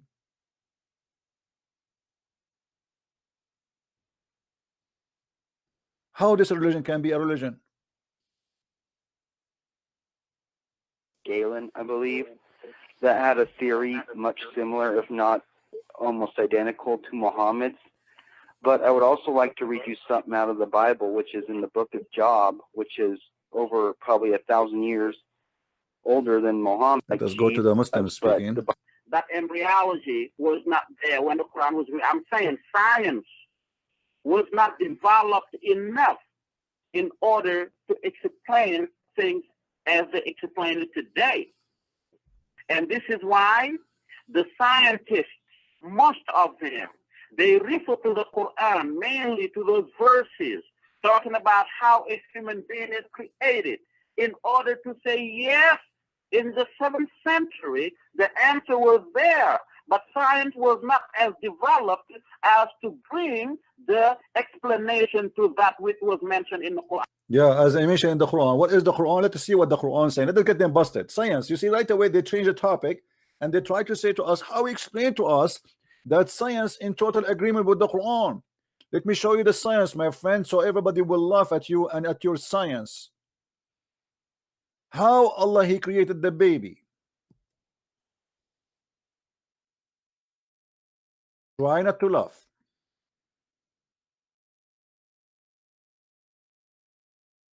All those verses are speaking about how Allah created the baby.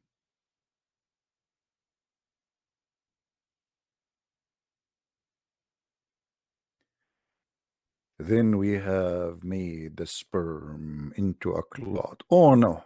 Oh no. Oh no. This is science, brother. The sperm of the man will turn into a dead blood. Allah, He knows how He created the baby. Science don't know that. This is science. This is science. We made the sperm into a congealed dead blood. Please, my sperm, please don't die. Please don't turn to be blood. Mean. That is science. The Muslims, they have thousands of videos about science in the Quran. I get them all busted. Get my book, Quran and Science, and die laughing at your science. This is science. Let me show you more science. Your prophet, Dr. Muhammad, he explained how the baby would become a boy and how the baby resembled the father and the mother. How? Read with me, please. The science. The messenger of Allah said, the man water is thick and white, and the women water is thin and yellow.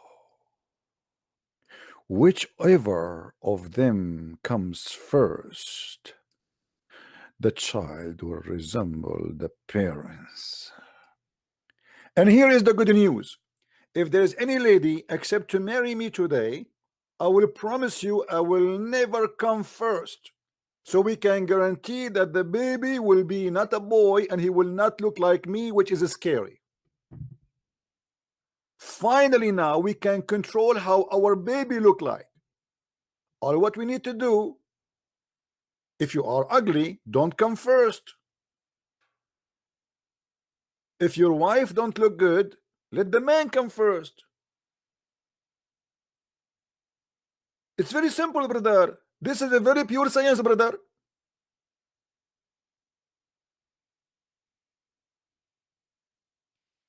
This is science.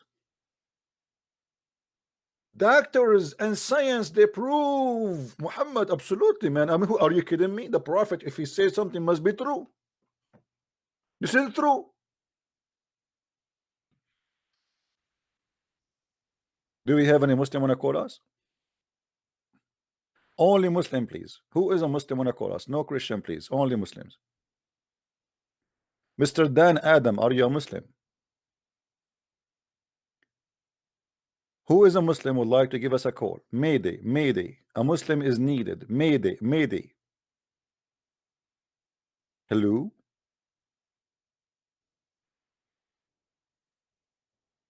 Hello? If I want to tell you the science of the prophet is beyond imagination, you might go crazy. You might go nuts. You will be jumping like a monkey. Quran and science? Are you sure? Your God even cannot remember which one he created first, the stars or the trees.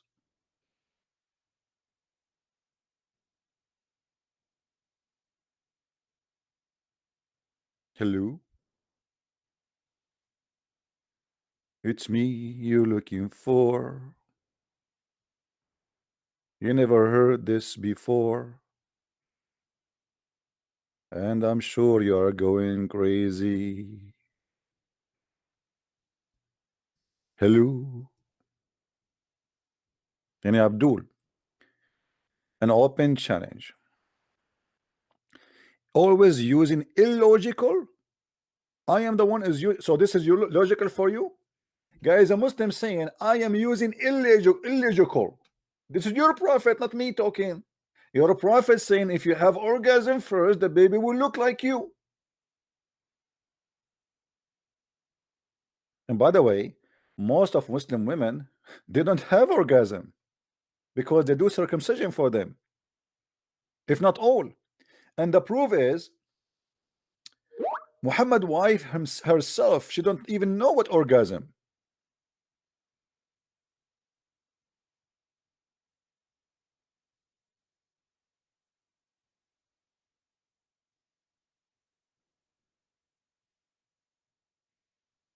Any Muslim?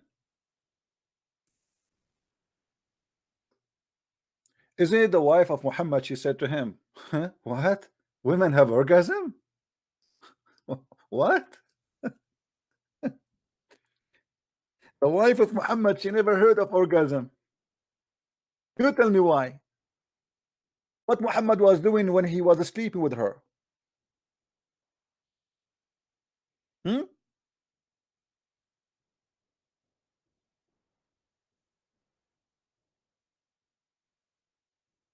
This is the wife of Muhammad asking when a woman she came to Muhammad, obviously she have no shame, and she's saying that she was dreaming about some men who they are very handsome in her dream, and obviously she was touching herself.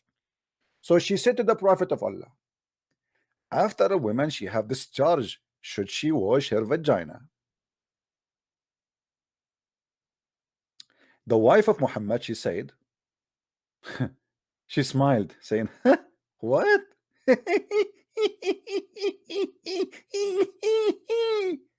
Does the women has a charge? A witch smile. The wife of Muhammad, she never heard of a woman having a charge. You tell me why. What was Muhammad doing in bed?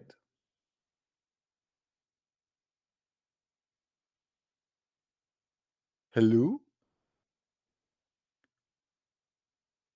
Hello? Hello? I mean, obviously Muhammad was so good in bed, to the point his wife, she never heard of this before. What? Are you kidding me? Women, they come? Since when?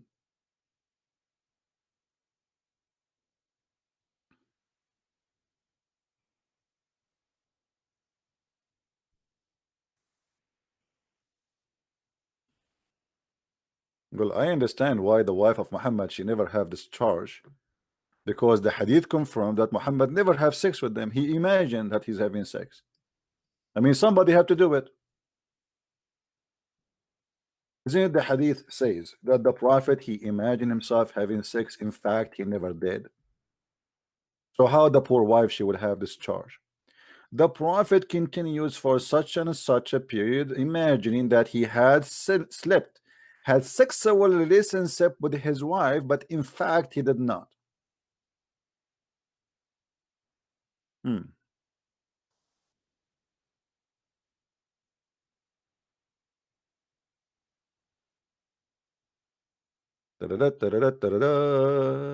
Prophet, how was your night yesterday, brother? I was like a missile, like a drill machine. That again, that again, that again. Then even there's a hadith says that the Prophet used to F all his wives, excuse my language, he F all his wife in less fi sa'a in Arabic today is equal to an hour, but in the time of Muhammad was used for a time between 15 to 20 minutes. So Muhammad, he have at least 13 wives, and God knows how many slave for sex, but he F them all in less than 20 minutes. And now I know why he can do it. Now I understand how he was able to do it, because he was imagining.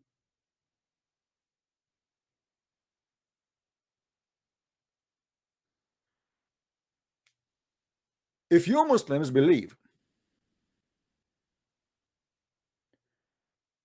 that Muhammad is suffering from illusion, how you can trust him that he saw angels?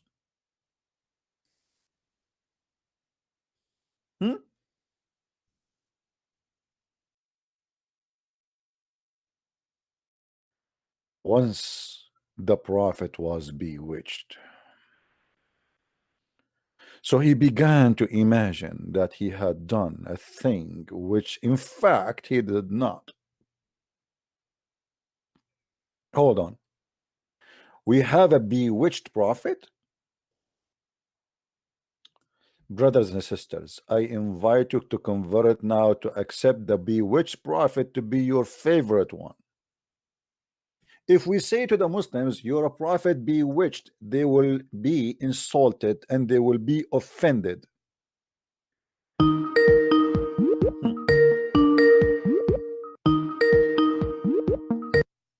Hello? Hello, Shvi? Yes, my friend. And I'm texting with a Muslim. All right. He's saying that Muslim is great, but just I want to not lose your time. I just want to a chapter where Allah says no one can go beyond the space. Oh, you want us to talk about nobody can go out of the space? Yes. Okay. After I finish this one, I will go there. I promise you. All right. Oh yes. Okay. Okay. Then I will reply the Abdul who is chatting with me. He says a Muslim go to NASA, go to space, etc. But me, I want to refute him. All right. No problem, my friend. We will show you. Okay. So, okay. Take care. Take care. Thank you. By the way, I can pass a message. All right. Sure. To all you, sir, who are listening right now, New Year is approaching. Instead of losing your money, go to shopping, drinking, use some little money, do a donation for CP. Thank you, my friend. Take care. Okay. Thank you. God bless. Thanks. And by the way, pray for our brother here. You know, he have like an illness, but as you see, he's a smart person, and he think wisely, and he is in a good shape. And Muhammad supposedly is the Muslim, they claim that he is healthy, and look what he is doing. So we pray for you, my friend. May the Lord bless you and help you with your illness. So as you see here, the Muslims, they get upset for reading for them what is written in their books.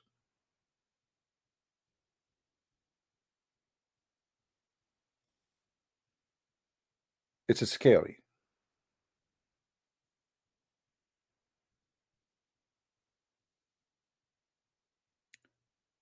And the wisdom of Muhammad is beyond imagination.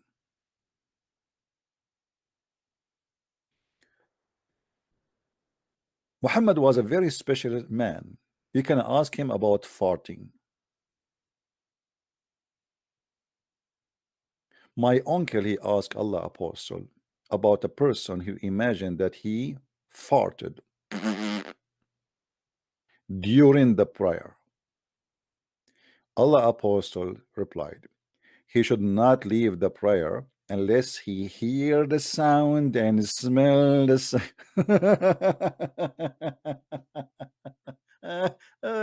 Oh boy, I mean, this is so good. Obviously, Dr. Muhammad, I mean, this guy is the consultant for anything. I mean, are you kidding me? You can ask Muhammad any question you want. He have an answer for it.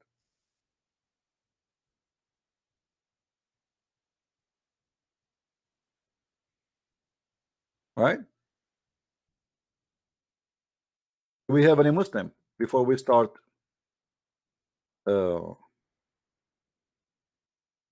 answering about the question our brother he asked? Any Muslim? Please feel free. If we go in the Quran, chapter 55, verse number 33, let us go there. We will leave the debate here. We are done with it. And we go.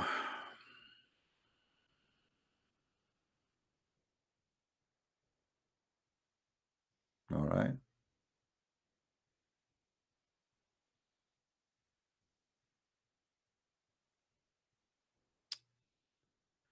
Now this is 56. We need 53. All right.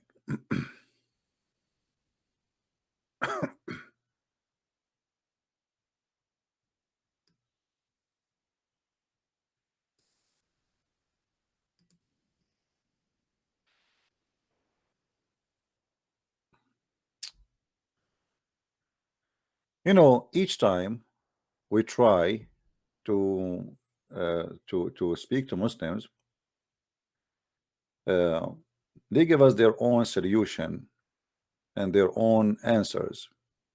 And actually, this is 53. Why I'm going there? Hold on. This is 150, 55. Ar-Rahman, yeah, isn't Ar-Rahman? I think it's Ar-Rahman. Hold on. They say to us that Islam speak of science. Yeah, here. Speak of science, and Islam speak of knowledge, and Islam speak of challenges, and Islam says things nobody heard of before. And I agree. You know, Islam say things nobody heard before, not for us, but the Arab before Islam, they heard of it. This is why it many times appear in the Quran that the Arab says to Muhammad, this is the fairy tales of the people before us. And this is an example.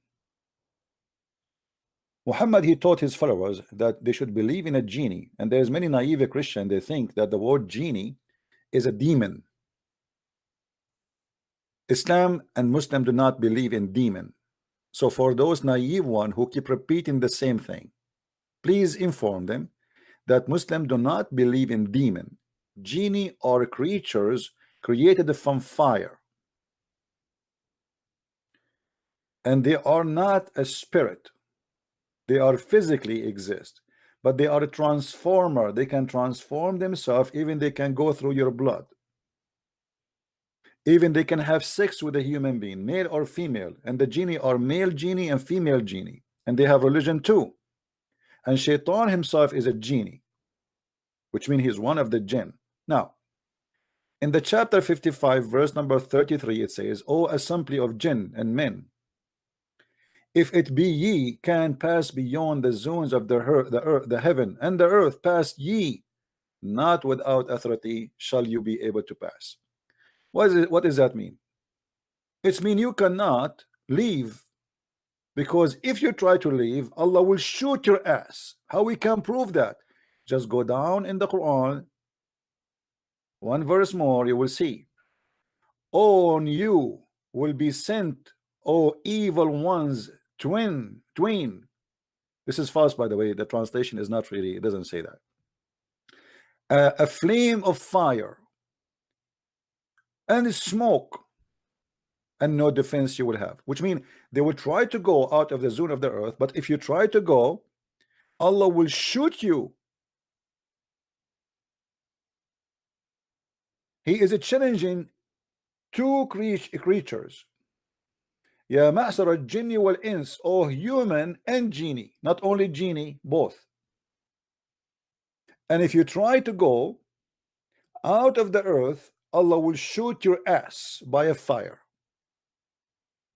And by the way, I saw that the guy who went to the moon, the Muslim, they say he converted to Islam, which is a big fat lie, and a Christian TV, they have an interview with him, and he said this is a joke. But there is a truth about that. When he went to the moon, he said he felt something burning his ass. True story. When Allah he say that if you try to go out of the zone of the earth, Allah will shoot your ass and he will burn your ass and he will destroy you. How the Russian, how even the Soviet Union, who they are communists, they are not even Christians at that time, they were able to go out of the zone of the earth. Do you see it? Isn't it this is a proof that Muhammad is a false prophet? In different verse in the Quran, Muhammad he said the following: we are not done. Are we? No, we are not.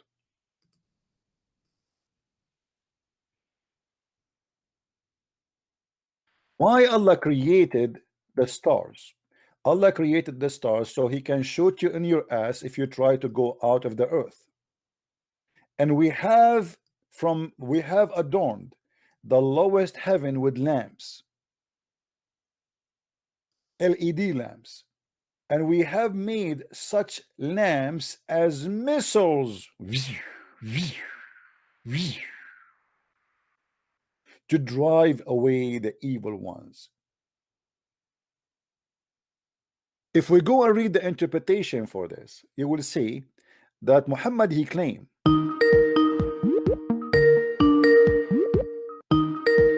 I hope it's a Muslim. Hello? Mr. Prince. Yes. How are you today? I'm fine. Are you a Muslim, my friend? Yes, it's Mr. Go Live Media. All right. What do you want to say to us, Mr. Go Live Media? I just wanted to know what the subject is today. I see you talking about the stars that have been created to shoot anyone who goes of the realm in the backside, if I'm correct. Yeah, no problem. Go ahead. You want to talk about that? Go ahead. What's the problem with it? Do you really believe that we can shoot a devil who live in the earth by a star? Why not? The star is so big. Do you know how big the star is? There are many different types of stars, as you're aware. What is the smallest star according to science? I don't know, me. I'm not a scientist. What did you tell me? The sun is a smaller star, as an example, and it's million times maybe bigger than the earth. How you can shoot a star to the earth to destroy a little tiny genie who your prophet tried to capture him, and even he have hold on him, and then you want to need a star to shoot him to prevent him from going. This is a Star War of George Bush. Oh, it's actually referring to black magic. So, I mean, the soothsayers and the fortune tellers. What black magic, my friend? What black magic? Read with me. It says the shayateen. You know what shayateen mean, right? وَجَعَلْنَاهَا رُجُومًا لِلشَّيَاطِينَ. And we made it, as missiles, to shoot at the shayateen. Okay. So this is speaking specifically about shooting shaitan if he tried to get out of the earth. And according to your prophet, he claimed that shaitan, he go to Allah, heaven, try to spy at him, right? So the reason I mentioned black magic was because the soothsayers, if you know anything about black magic, which you probably do, it's sort of like communicating with spirits and jinns to tell the future or whatever it may be. So the jinns used to go to the lowest heavens to eavesdrop, and then they would bring back information to the soothsayer or the fortune teller. But after a while, Allah guarded the lowest heaven, and He would shoot them with shooting stars. So they can only eavesdrop for maybe a second. Okay. So, if I may talk, please. So you are saying to me this is before Muhammad, they used to go and spy, correct? Yeah. Okay. After Muhammad, Allah He installed a new security system. If you want to call it that. Okay. Why Allah don't want to shoot the shaitan before Muhammad? Why before He allowed the shaitan to go and spy? But after Muhammad he came, Allah He installed a new security system. If they try to go to heaven, Allah will shoot them. What is the purpose? Okay, before I continue, I just want to ask one condition. Please be fair and don't mute me, because I noticed in our last conversations you only put the volume up on certain my parts. friend, if somebody try to speak over me, make me shout and lose my voice, I'm speaking for many hours, as you know. And if somebody want to make me scream, then I will give up. I will hang up on you. I don't have to talk to you. You don't have to talk to me. So let us be respectful. And I will see, did I hang up on you? As long as you let me talk and I let you talk, let us have a conversation. Okay, now. So your prophet, after he came Allah, he decided to protect the heaven from the spy of the shaitan. Why he did not do that before Muhammad?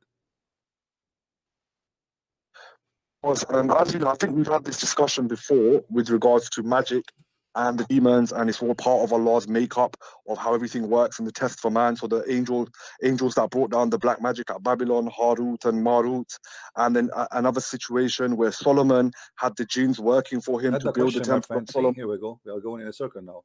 We talk about that. We can go back and talk again, but answer me about this.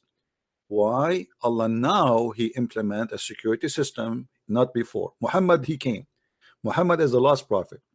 Muhammad came after 124,000 Muslim prophet according to Muslims. Okay, what make Allah now? Now Allah he remembered to install a security system. Shaitan was spying all this time at Allah, and Allah don't care. What happened? Well, that's totally up to God. You're questioning God. Like, no, you can't everything have a reason. What is the reason? Everything have a reason. So Allah before he did not mind that Shaitan spy at him. Now Allah he did not. He don't want Shaitan to spy at him no more. What happened? Well, according to Islamic belief, it's the same reason why the Torah came and the Bible came, and then Islam how came. Shaitan can spy? Explain to us how Shaitan can spy at Allah. Okay, do you remember our previous conversation when I was trying to make a distinction between Iblis, Shaitan, Lucifer, the one big Satan that was kicked out of heaven, and then you have the other jinn, which some of them are Muslim, some of them are whatever religion, and the ones who work for Shaitan out of the jinn, they are called Shayateen in the plural, yeah? No. So, repeat your question, please, sorry. How Shaitan or Shayateen they spy at Allah? Allah is in heaven, and the heaven have many gates, many doors. If I show you the story of your prophet, he said that even the heaven have 7 gates, right? Okay, so there is 7 gates before they can arrive to Allah. How they can spy at Allah speaking? Well, they basically, with regards to the jinn, there are different types of jinn, flying ones, walking ones, whichever ones. There's a powerful one called an ifrit. Ifrit, yeah.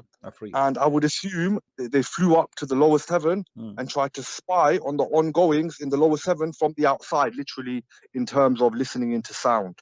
How they can listen? You know, the distance between the heaven and each the other one is 500 years, and there is 7 doors and 7 walls. So how the genie, the Afreed, the one you call him Afreed, he can listen to what Allah is saying behind 7 doors? What they do? I mean, you think like they do hacking or something? If you was to go and put your head on someone's door in front of their house, I'm sure you'll hear something. But there's 7 doors before they can hear anything. There's 7 doors. Are you telling me that Allah he built those doors and they are useless? No, well, the doors and the gates have a significance. What is the point of those doors? Yeah, the way you're portraying it, it's almost like you're saying there's door upon door upon door. Yes. It's more there's doors in certain places. So some gates are like the gate of fasting.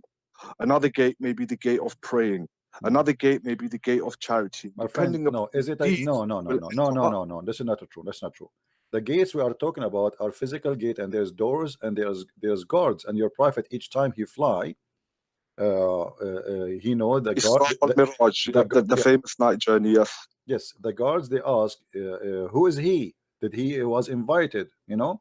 So when we speak about the doors, we speak about not doors in the same wall.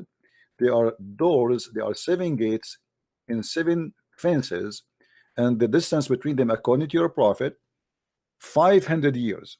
So now you are saying to me that the angels they can come and they go, and there are 7 doors and 7 fences, and yet they can put their head or their ears on the fences of the heaven, and they can listen to what Allah is saying. Correct?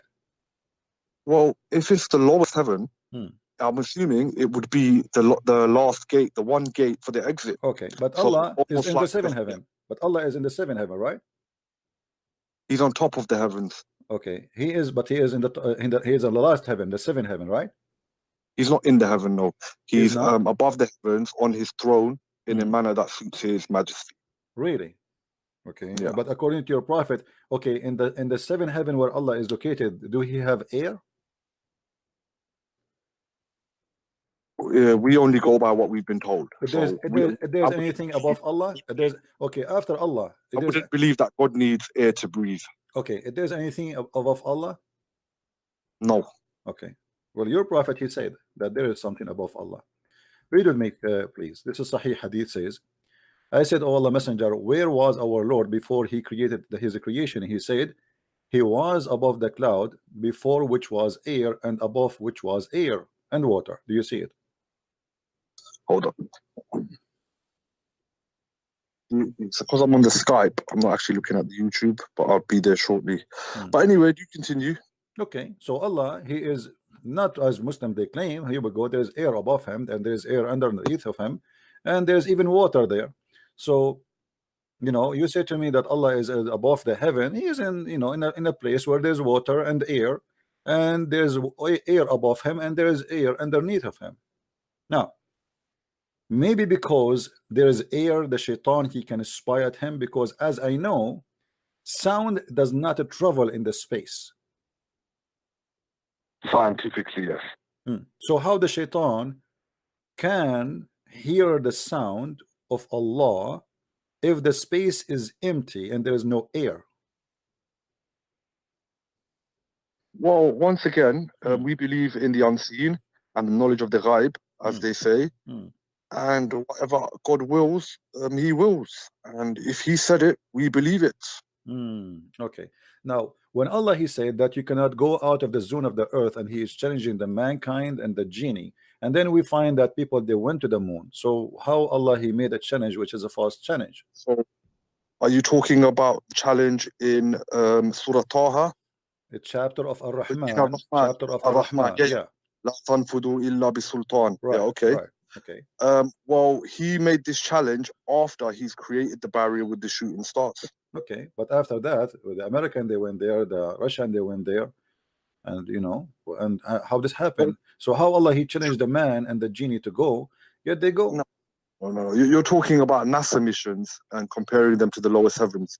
The lowest heavens cannot be seen, and they cannot be reached by our means. Ah, they cannot reach. Okay. These are humans. Okay, hold on. Isn't it your God Allah, he said that we decorated the lowest heavens with the stars? I'm not sure. Can you bring up the reference? Well, what do you mean? I don't know the reference. Suddenly you do not know the reference, you know? Here we go, the reference in front of us, and chapter 67, verse number 5. And we have adorned the lowest heaven with lamps. So the lowest heaven starts from where the lamps are exist, and we are in. We belong to a lamp. Actually, we as an Earth, we belong to the sun as a group of planet. Correct? We have adorned the lowest heaven with lamps, and we have made such lamps as missiles to drive away evil ones. Yes, but that could be paradise within that heaven. It could be just referring to it as the sky. The sky. Oh, my friend, according to your God, according to your God, there's only stars only in the lowest heaven. So, if you arrived to where there is stars, which is the space we have around the earth, you are in the lowest heaven already. So, Shaitan, he arrived to the lowest space where the stars are in this space. And then we know that the space is empty and there's no voice can go through. How Shaitan, he can hear Allah from the seventh heaven? Because in the realm of the jinn is a totally different realm compared to the realm of mankind. So what about the human being? What about the human being? Okay, what about the human being? We go back. So when Allah, he challenged the genie and the human being to go out of the zone of the earth. You know what the zone of the earth, right? Yeah, skies and the galaxies. So how they were able to go out of the zone? No, the zone of the earth is not like a galaxy. What galaxy? The zone of the earth is you cannot leave the earth. As simple as that. Right. Well, like I said, in the world of the shayateen, we're not really in the world of the unknown. What about the human? The human. There'll be different laws of science. There'll be different laws of science. Well, they went up there. They didn't see the paradise. They didn't see anything with their eyes. Okay, they still today haven't seen a jinn. Question: how your prophet, he went there? It was a miracle. How? He physically went there. It wasn't in a. How he went there? Well, he went on a beast called Burak.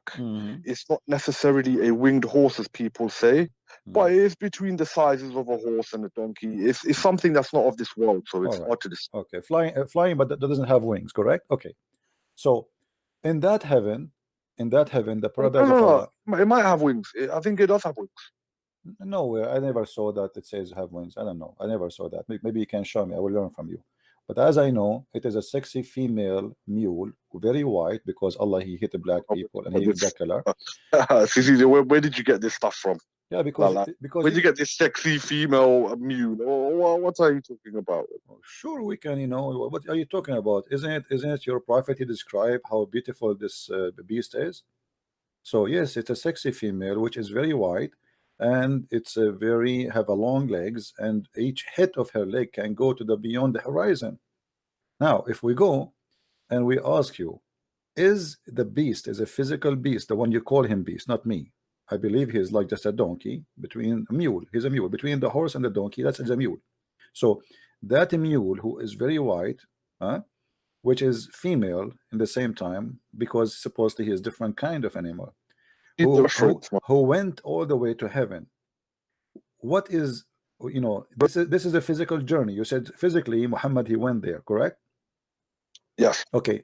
Did he find in the place where he arrived to the heaven, he found the Euphrates River? The what river, sorry? Euphrates, the Euphrates. Oh, Euphrates. Yes, okay. There is some narrations regarding that. All right. I think how in the heaven of Allah, which is in the sky, in the seventh heaven, there is Euphrates? Well, that's down to how Allah designed paradise. But Euphrates exists in the south of Turkey. Yes, and why can't it exist in paradise? Why can't there be an identical one? My friend, don't you see? Euphrates, you see, the Old Testament speak that the garden of Adam and Eve is in a certain location, and it mentioned even the river Euphrates, but it makes sense. This is in the earth. The garden of Adam and Eve in Christianity and Judaism is not in the sky. It's a garden in earth. Now, your prophet, he found that Euphrates and the Nile River are from the rivers of heaven. So if his heaven is up in the 7 galaxy, whatever it is, how we find the Nile River and Euphrates there? Because it's down to God how He wants to design things. Like, I mean, my friend, but they are not there. They are here in earth. If your prophet, he went, how the Nile is here in Africa, go through Ethiopia, go through Egypt, all the way to the sea, and then we find that the river of the Euphrates start and under the tree of Allah in the 7th heaven. Because it could be identical rivers. Like I said, we don't really have a map of the geography of paradise and heaven, do we? Okay. So, but don't you think that Muhammad here is making up stories that this is a heavens, this is mount, like this is what heaven is about, and there's rivers, one is called Euphrates and one is called Nile, and obviously he's confused between the Garden of Eve and the Garden of Eve in Islam and the Garden of Eve in the Bible. If I ask you now, the Garden of Eve in Islam, the Garden of Eve in Islam, is it in earth or in heaven? The Garden of Eve. You tell me. No, you tell me. You're the Muslim. I'm asking you about Islam, not Christianity. Well, the Garden of Eve, did you say? I'm not sure. Is there something called the Garden of Eve on the earth? I'm asking you, is the Garden of Eve is in heaven or in earth? The Garden of Adam and Eve, where Adam and Eve they used to be living there, is it in heaven or it's in earth? I would say it's in heaven. All right, that's a good answer. According to Islam, yes. According to Christianity, no. Now, as long you agree that the heaven of Adam and Eve is in the heaven, and Muhammad, he says that there is a tree where underneath 3-4 rivers they come from there, and then we find that the Nile River and the Euphrates River, they are here in the earth. There's no way they are coming from heaven. I mean, this is very silly. Obviously your prophet is very confused about where are they located and what heaven he's talking about. There's no way Muhammad, he went to the sky, yet he is talking that he found the Euphrates River and the Nile River coming out of the tree of Allah. It's possible. As you know, as a Muslim, you know, when you ask me could your prophet have lied? You probably already know. I'd rather jump off a tall building than ever say my prophet, peace be upon him, lied. So who? The Prophet Muhammad, peace be upon him. Rather, before I accuse the prophet of lying, I would rather die 50 times over. I'm sure you're aware of it. I'm not asking you to accuse anyone. I'm just trying to have a conversation for you, my friend. I'm not insulting. For me, Muhammad is an official certified liar. You know, I say it as it is. But you are a believer, no problem. But as you see, you're a prophet. He claimed that he found rivers and he called them Sihan and Jihan, and those are rivers are exist in the Middle East. So Sihan and Jihan and Euphrates and the Nile, he found them where? Coming from under the tree of Allah. And then we find in the Quran that Muhammad is speak about that if you go to heaven, Allah will try to shoot you. And where the heaven is, the lowest heaven where it is, this is where he shoot the shaitan, in the lowest heaven where the lamb are located. Okay, now Muhammad here is arriving to the Nile and to the Euphrates. So he did not go to heaven. Well, that's your opinion. How do you know what's within paradise? My friend, no, you tell me. Okay, now I want your opinion. How your prophet, he went there and he found the source or the spring of the Nile River and Euphrates. How both of them, they are coming from under one tree. Nile is in the middle of Africa, and the Euphrates is in the south of Turkey. So we have thousands of miles between them, yet both of them, they are coming from under one tree, is the tree of Allah. Well, it could be identical rivers that are in paradise. And like I said, we don't know the creation of paradise. We don't know how paradise was created, what's within paradise, the geographical realms and what it's like is nothing like the human eye has ever seen. So for you to make a comparison with the earth, I don't see the point. My friend, because it's very funny. You said to me, nothing we can compare with the heaven. And yet you say your prophet, he says to you, honey and milk. Isn't it honey and milk is money and honey and milk? Isn't it wine is wine? Is it Euphrates is a river we know? Is it the Nile is a river we know? So how nothing we can compare, but they have it, we have what they have already. We have Euphrates, we have the Nile, we have the honey, and we have the milk. Yes, okay. But the milk and the honey and the wine will not be the same as of this world. It will be totally different. For example, that does not intoxicate. So once again, it's like me saying to you, describe heaven. So you are saying to me the wine and the heaven, they will be alcohol free. Well, we don't know that, but we know it does not intoxicate. Okay, so they are alcohol, but you will not get intoxicated. So the wine is the same, but you will. I don't know if it's alcohol. You see what the tafsir says that you will not get intoxicated. It's not the wine is not wine. The wine is a wine, but you will not get drunk. Now that's a good thing for you. I'm so happy for you. But you will notice with me here, we are going in a circle, trying to avoid that Muhammad cannot be a person who went to the seventh heaven as he claimed. First of all, there's no witnesses. Is that correct? I give you the response of Abu Bakr as-Siddiq radiallahu anhu. What he said? Did he say he went? Did he say he went? Then he did. Abu Bakr, he said he went. Did he see him? Yeah, and he said if the Prophet said it, it happened. Ah, there we go. If the Prophet said it. My friend, what kind of answer this answer is? I'm saying to you, do Muhammad have a witness or not? No. Let me tell you something. Yesterday I went to the seventh heaven in the top of a flying chicken. Do you believe me? No, because you're a great liar. Okay, so how if I say that, is a lie, but if your prophet he say that is it true? Both of us, we have no witnesses. But he is a prophet and he performed miracles. He spread Islam across the world. Look at the things this man did. Yeah, what he did. This is not the work of a normal man. What did he do? He destroyed the world. People, they cannot even walk in the street safe. People, they cannot have safety. People, they cannot have security. Men are killing women. Men are raping women. Women, they cannot walk in the street securely alone unless there's a guardian with them. Otherwise, they will be raped by Muslims. Number one countries of rape in the world are Muslim countries. In Saudi Arabia, if a woman she walk around in the street without a guardian, she will be raped, kidnapped, and nobody will hear about her again. So what Muhammad did? Muhammad, he brought nothing but disaster. Now answer me. Let me show everybody that you Muslims are fairy tale followers. Where in the Quran it says that Muhammad he went or he taken to the heaven? Why didn't you show me? You show me. You show me. You are the Muslim. Where in the I'm Quran? not sure. Where in the I'm not Quran it sure. says? Where in the Quran, my friend? I'm asking you. Where in the Quran? I mean, such a thing happened. The Quran says that the Arab, they keep asking Muhammad for a miracle. Well, if this is happened, this is a miracle to go up to heaven, isn't it? Yes, of course. Okay, okay. So why the Quran says we refrain from sending miracles if he took Muhammad to heaven? Chapter 17, verse number 59 says that Allah, he refrained from sending miracles. Okay, but you says to me that the Prophet said that Allah took him to the seventh heaven. Where you can show me that in the Quran that Allah took him to the seventh heaven? It may not be in there.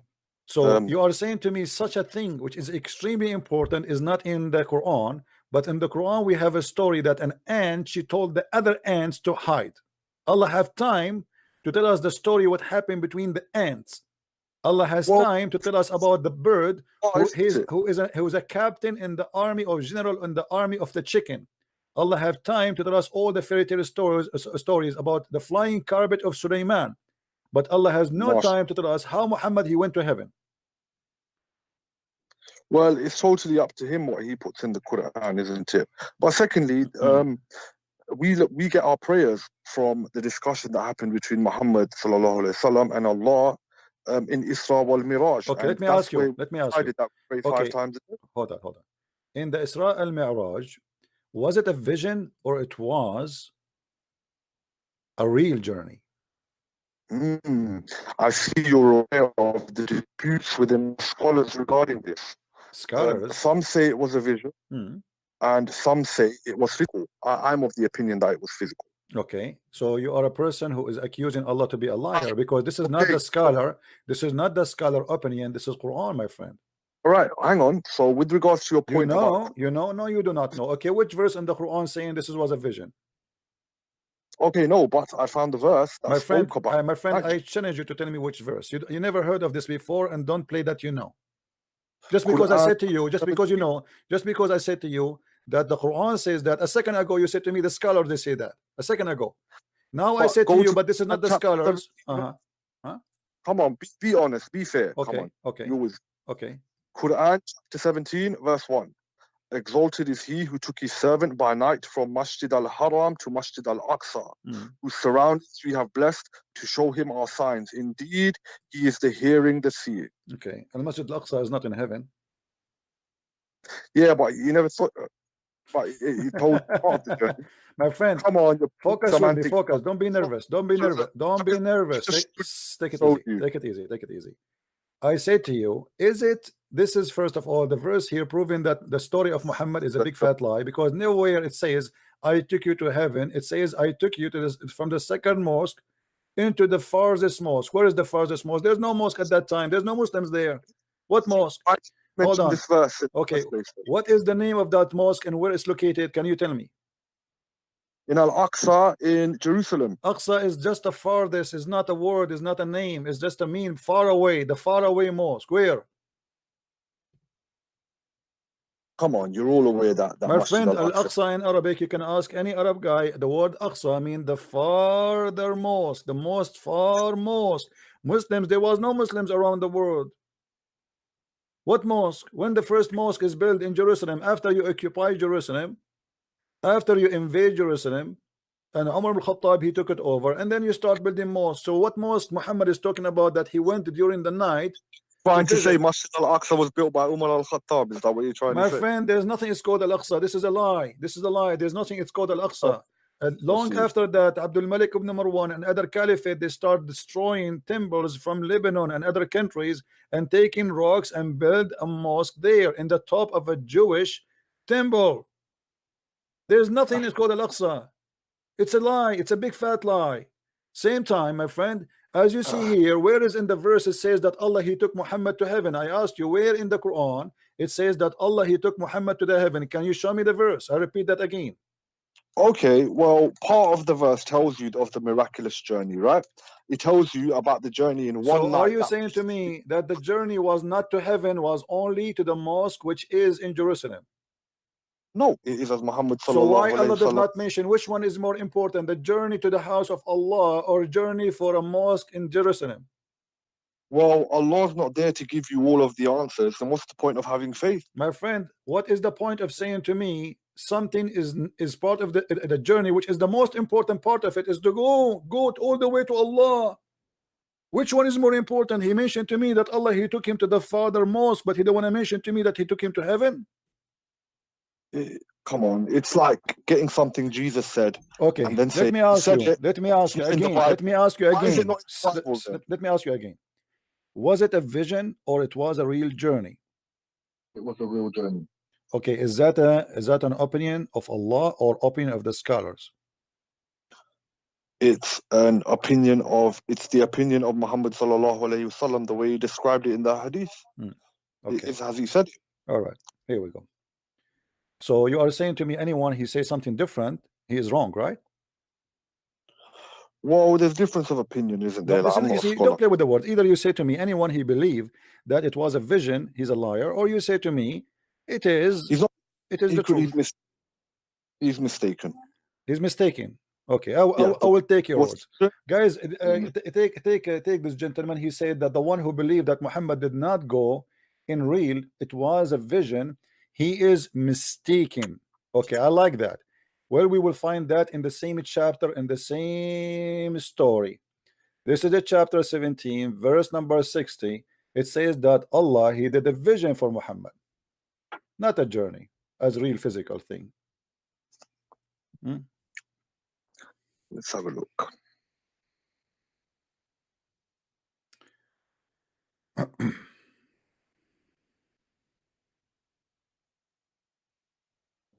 It's nice to know you unblocked me, though. I was expecting to be blocked when I called. Hey, my friend, I don't block you unless you start calling names and start speaking over me. Don't let me talk.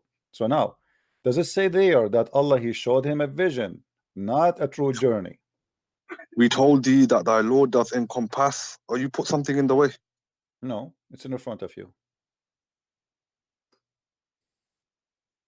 And when we said to you, surely your Lord encompasses men, and we did not make the vision which we showed you but a trial for men, and the cursed tree in the Quran as well, and we curse them to fear, but it only adds to their great inordinancy. Is it a vision or it's not? Well, you're going to have to bring up the tafsir of that verse. No problem. Tafsir. My friend, this is the same chapter that's in the front of you. This is about Al-Isra. Everything there is about Al-Isra. Okay. In Al-Isra, Allah, he says that Allah, he's saying to Muhammad, we showed you a vision. What is the vision Muhammad he saw in the story of Al-Isra? Well, that he was taken up to the heavens from Masjid al-Aqsa. So it's a vision. It's not a real journey. It's a fake journey. I saw a vision yesterday. I saw, like, I saw Trump. He is flying with the cat, and he was singing a song. I mean, is it a real vision or this is a dream? Sounds like a hallucination. But yeah. Okay. Thank you. So as long, my friend, as long. Hold on, my friend. Hold on, please. My friend, hold on. As long as you mention that somebody sound like he have an illusion. Did your prophet suffer from such a thing in his history? If we open the medical file of your prophet, did your prophet he suffer from illusion? Yes or no? You tell me. Well, according to according to Islam, yes. According to your religion, that the prophet, even he imagined himself having sex, but in fact he did not. And this is Sahih al-Bukhari saying the prophet continues for such and such a period of time, imagining that he had sex with his wives, but in fact he did not. So you said to me that this is sound like an illusion. Okay, Muhammad is suffering from illusion. It's been proven by Muslims themselves. They believe their prophet, he was under an illness, which is, they call it black magic or whatever they call it, but obviously he imagined things. Even his sex was not real. So how you can trust him? He is going to heaven. The Quran says a vision. The Quran says that he did not take him to heaven. The Quran says he took him to the Father mosque. And Muslims now, they come with tons of stories. And Muhammad, according to you, yes, Muhammad, he said Allah, he took him to the seventh heaven, but maybe this is the vision. Maybe it's a vision. You saying it is true, but as you see, your prophet, he is not to be trustworthy because this guy, he imagined things which is not true. If I am a doctor, or let us say you are a person applying for a job, and I open your medical file and I find that you've been infected with something, we do not know what is that exactly, that you can, you know, you imagine things, you hear voices. Even your prophet, he says that the stones, they say to him, Assalamu alaikum. Is that correct? Yes. Okay. Trees, they speak to him. Trees, they speak to him. They say to him, Assalamu alaikum. Trees, they converted to Islam. So the mountains speak to him, the stones speak to him, the trees speak to him, the trees, they took shahada, the goat spoke to him, the camel spoke to him, and the prophet here, he imagined that he is having sex, but in fact he did not. That was one incident where there was black magic involved. My friend, what one incident? What one incident? What about the two angels, they come and they cut his chest? Is that a real story? There's a difference of opinion where that narration could be fabricated. Where they moved, are you talking about where they moved to the black spot on his heart? My friend, does your prophet says that the one who controlled him, it was a Jewish guy, his name is Zurayq, Lubayd ibn al-Asam, from Bani Zurayq. He took some hair from your prophet and he controlled him from far, like remote control, and he made him imagining things? Yes or no? Well, that's black magic. Yes, okay. That did happen, but with remote control. So you Muslims believe that your prophet was under the control of voodoo? Well, if it stated that it happened, it happened. What can I say? Okay, so if it happened, what I can say, this is a good answer. But isn't it your Quran says that you have no authority over my good followers except the good ones?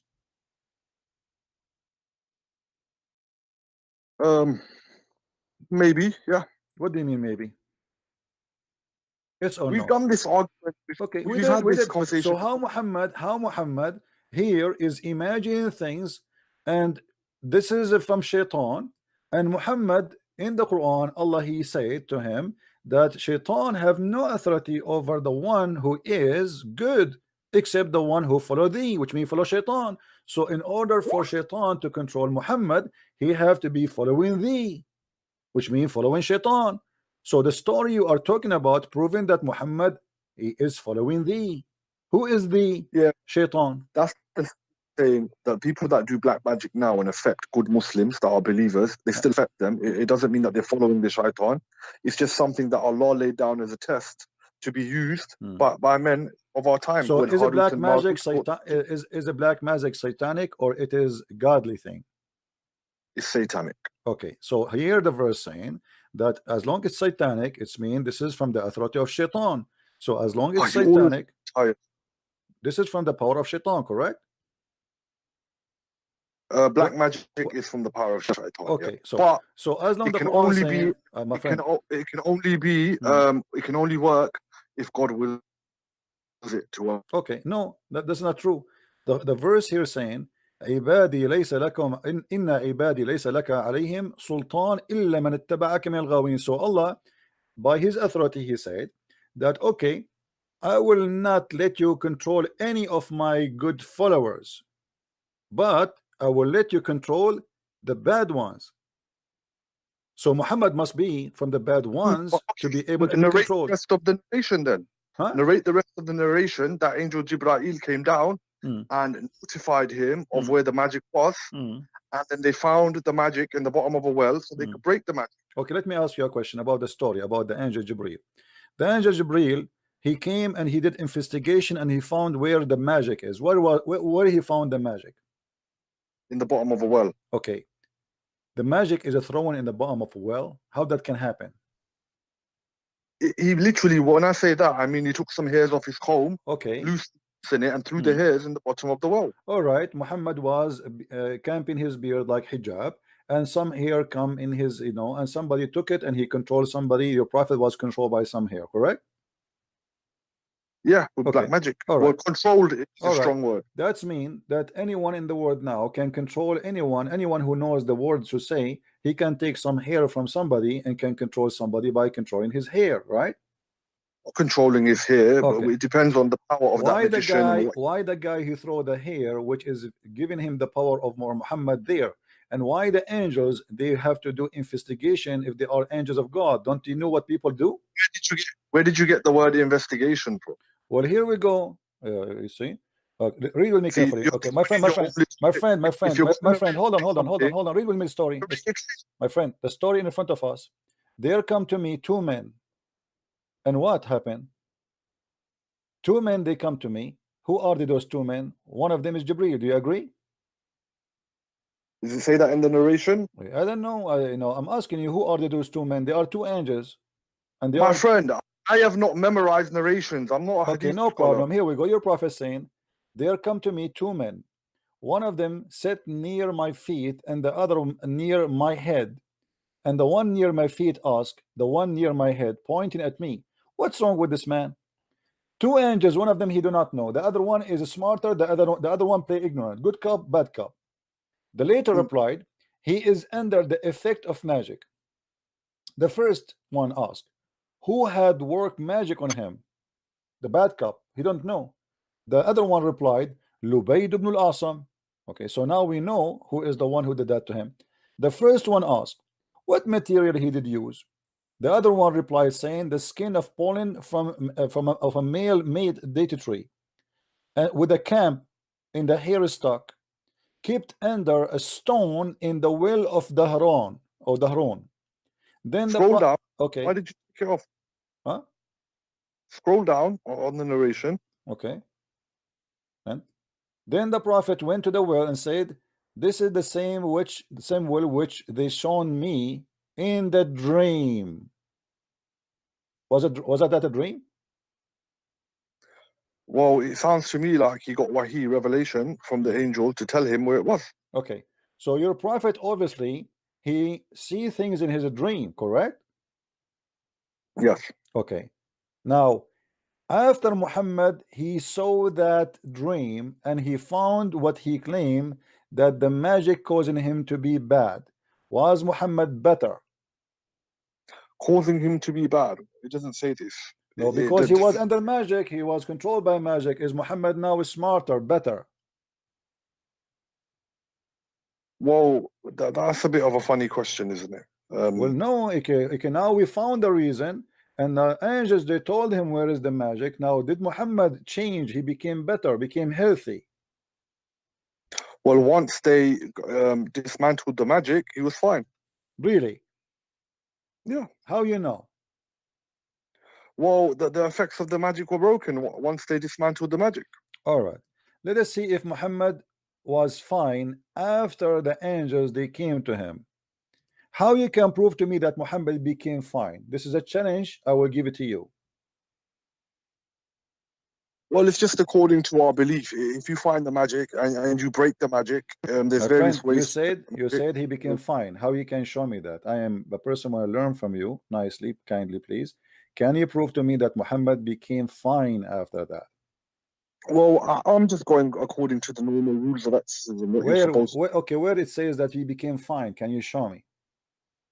Just because something doesn't say that, it doesn't mean that it's not true. Okay, my friend, very simple. You said he became fine. In order for you to know he became fine, that's mean you have some reference to show me, because you were not there, I was not there, right? So we did not witness what happened. So you need to show me where you get this information from that your prophet became fine.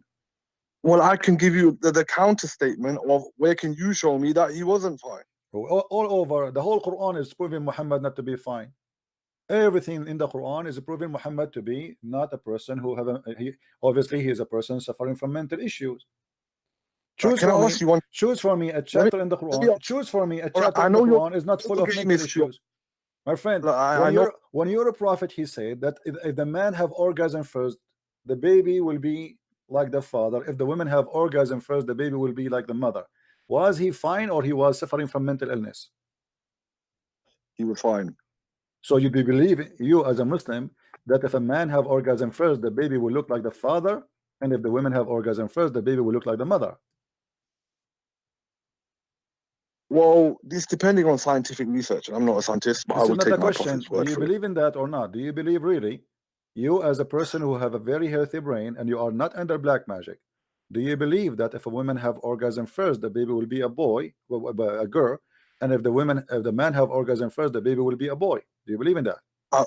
I will give you the same answer. If the prophet said it, I believe it, and I will not dare disbelieve. So now what we believe is simply that Muhammad, obviously, you said to me that he is not suffering from mental issues after that solution came in a dream of two angels, but as you see, Muhammad is still acting crazy and saying stupid things. Now you say to me you believe in stupid things, but that will not make it smart.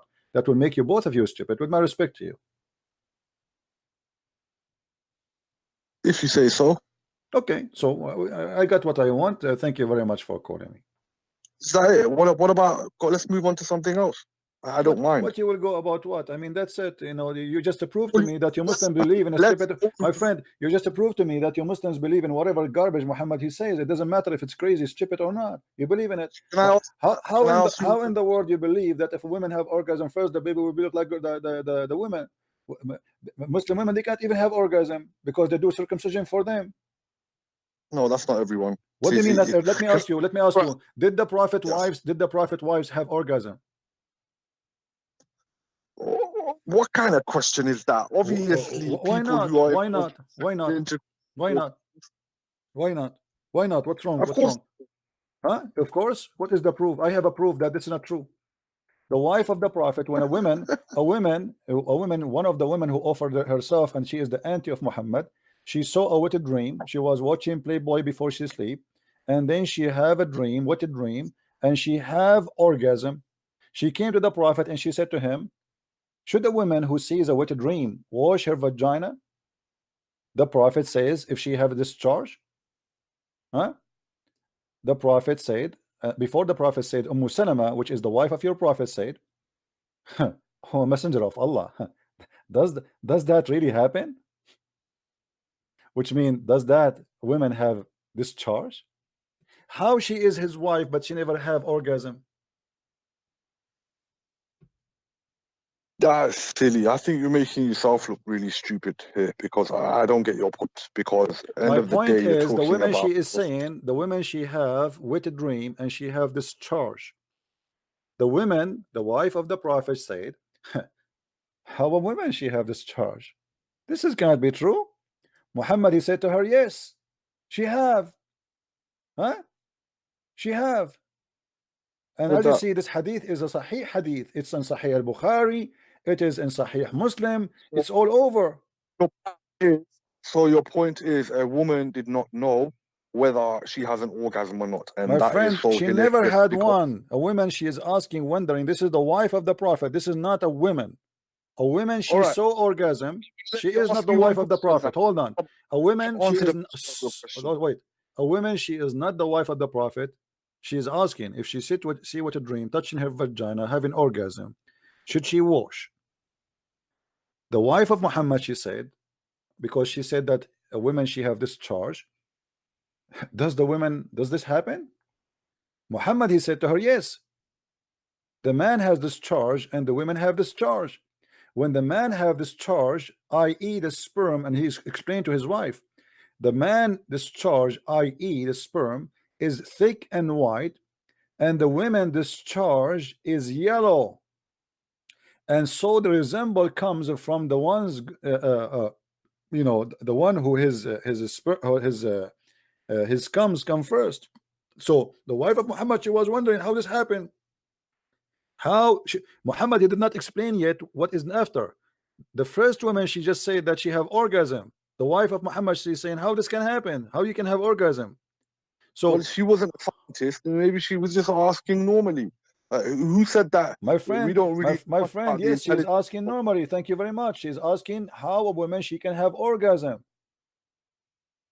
She's asking how this happened, how the women have orgasm. That means she never have orgasm. When a wife she asks her husband, my friend, when a wife she asks her husband how a woman she can have discharge, that means she never have discharge. Well, she went to him asking about the discharge, so obviously she did have a discharge. So no, the first woman is the one who have discharge. The women who have the wetted dream, The wife of Muhammad, she said, after she heard her, she said to her, huh, what? The women have this charge? How this can happen? Well, I don't delve into the sex drive of the. My friend. Thank you very much for coming. Thank you. We give you a lot of time. Yeah, right. This is Muhammad after he became fine. After Muhammad became fine, he came with tons of verses in the Quran saying the most stupid things ever you can imagine. Dr. Muhammad is a specialist in sex and sexual dreams. And this is a great example of what Islam is about. You heard this gentleman and he was trying to defend his religion, but he have nothing but poo-poo. Muhammad, he says so, believe it, that's it. Even if it's so stupid, so naive, so garbage, we believe it. Okay, well, we got our point here. We got our point. Hello? Hello, Mr. Christian Prince. How are you, sir? I'm fine. Oh, it's good talking to you. All right. I'm one of your fans, and I'm also a convert anyway. I converted to Christianity 18 years now when I gave my life to Christ. I was also born and grew up a Muslim until I found the Lord, yes. And I've been following you for quite some time. It's a really pleasure. I just called to say that you have my prayers and I've been praying for you. Thank you. Because you are one in a million. I'm telling you, you are causing a serious havoc in the kingdom of darkness. In fact, talking to you right now, I don't even know what to say, you know. But the only thing I will want to say again to add up is to continue to encourage them as you go along with them, telling that Jesus is the only options. Like the guy you just spoke to, that guy, I know in his mind, there is some doubts right now in his mind. I'm quite sure in his quiet moments, he will see that all the things that you are saying are really true, you know. Anyway, God bless you and God protect and keep you. Right, thank you very much for what you are doing. All right, my friend. Thank you very much, and God bless you. And we are happy for you that you left Islam and you became a Christian. The only thing I'm not happy about, that it's not me who made you leave Islam. Yeah, I know. To be honest, I grew up in a Muslim family. Islam is what I know. I practice Islam to the tip. I was born in West Africa in a country called Sierra Leone. That's where I grew up. Okay. I am now in the United Kingdom. And my testimony is one of a kind, because when I was like an imam in my family. Oh, you are an imam. You are a leader of a mosque. Yes. Okay, my friend. I want you to do me a favor. I'm not going to talk. I will give you 5 minutes to tell your testimony to the people here. Is that okay? Okay, that's fine. Guys, listen to this gentleman, please, everybody. This is a person who left Islam 18 years ago, not because of listening to Christian Prince. No, he left 18 years ago, and he was from a religious family, and he himself, he was like an imam for the Muslims. So let us see what happened and how he became a Christian. Go ahead, my friend. I'm listening. I will not talk to you. I will not disturb you. Go ahead. Okay.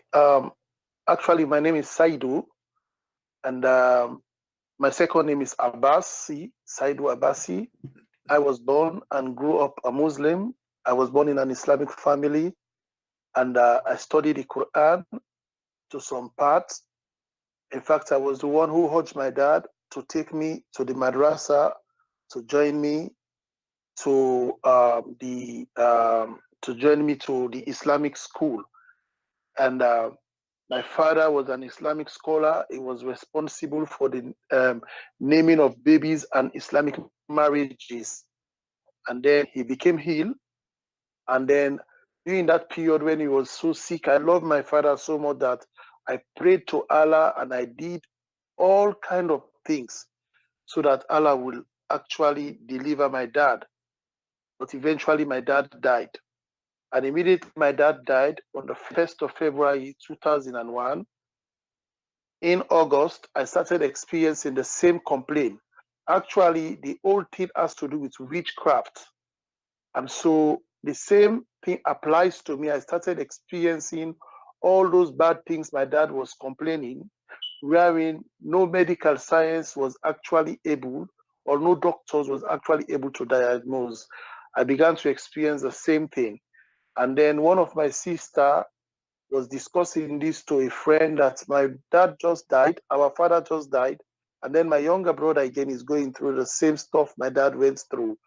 And then this lady then told my sister, if I can go to the church, I will get my healing. My sister said, I don't believe my brother will go to the church because we are Muslim and he loves Islam so much. So my sister came to me and explained to me that these are the options and this is what the lady said. So I look at it and I said, wow, how can I go to the church?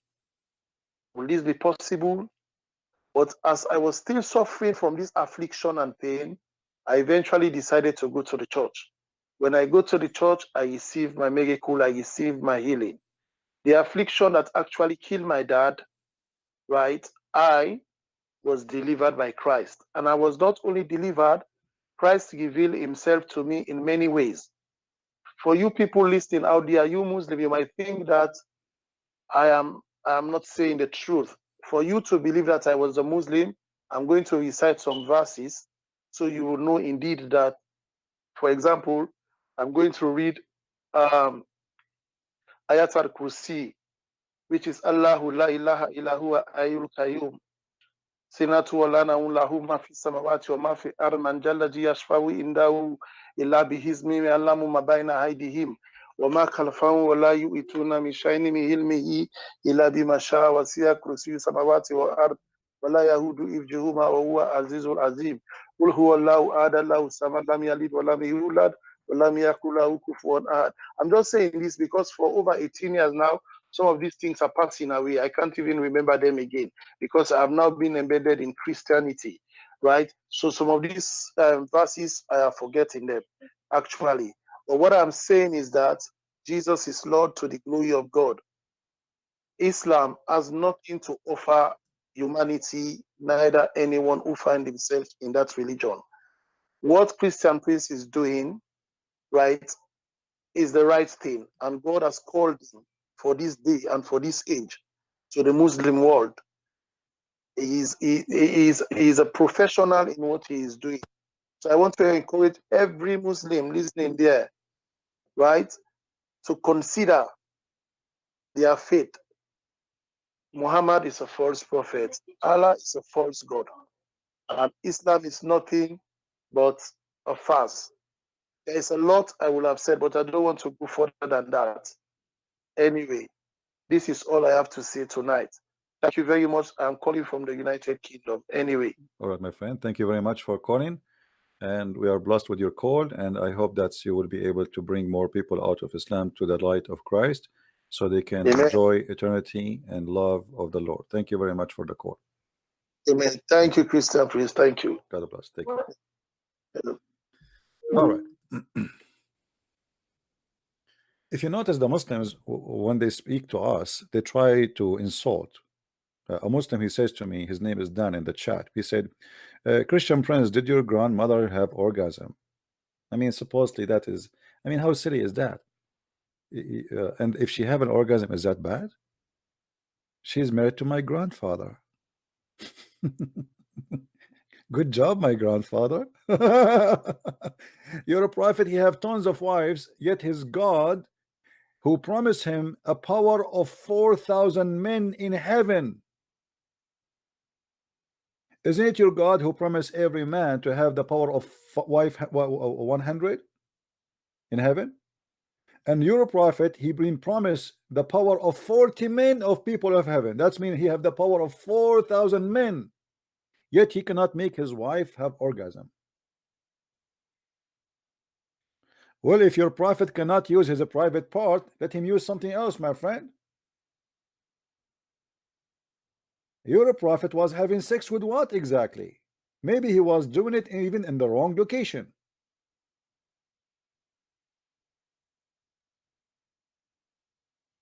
The Jews, they used to tell stories to make people not to do things wrong. As an example, The Jews, they tell their children, if you have sex with your wife from the wrong location, your son, your baby will be blind. Muhammad, he answered them, scientist Muhammad. He said, your wives are the same as a ground. Dig in your ground wherever you wish, which means don't worry about ifing females in the wrong location. Go for it. نساءكم حرث لكم فآتوا نساءكم أن شئتم. Your wife are the same as a tilth. You know, when the farmer, he dig the floor, the ground, to put the seeds, dig your tilth as you wish, as you like. Do you see it?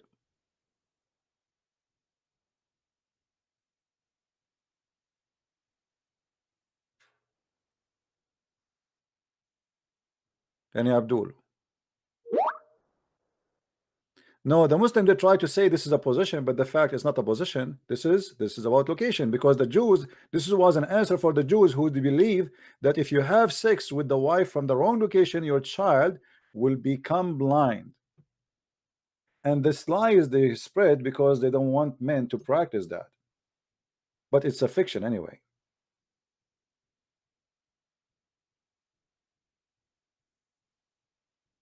No screen? Oh, sorry. No screen. Go ahead. Here we go.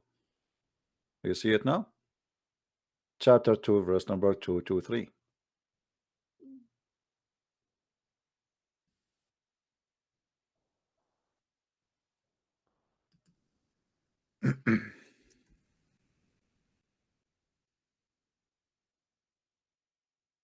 Do we have any Muslim want to call us?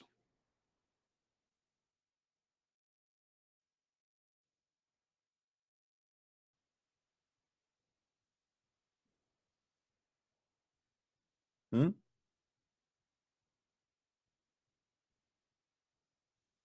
There is a guy, there is a story.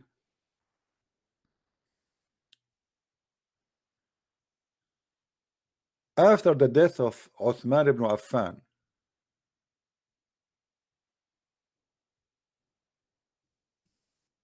one of the companions of Uthman said, if I know who is the one who killed Uthman, I'm going to excuse my language, I'm going to him.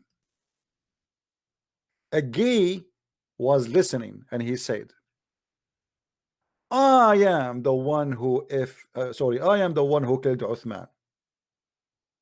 So the companion, he made this man bend over, and he started doing him. And the gay from underneath was saying, if I know that killing Uthman will bring such a punishment, I would love to kill Uthman every day.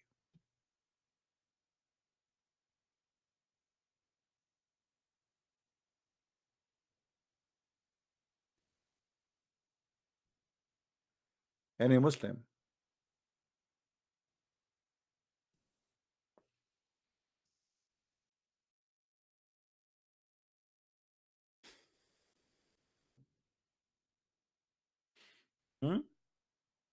Actually, if you have my books, Six and Allah, you will see tons of stories, all of it documented from Islamic books, and Muslims cannot run away from it. You see, as I said from the beginning, Muslims, they speak too much about dignity and honor and loyalty, and you know, we are against adultery, but everything in Islam is the opposite. Muta marriage, zawaj friend, one night stand, lamam. You know what is a lamam? If we go right now in the Quran and we type the word lamam is you playing with the women private part, her breast, or kissing her, or touching her anywhere you wish until you have orgasm. And then this is not even considered as a sin. This is something, it's like it's not a big deal.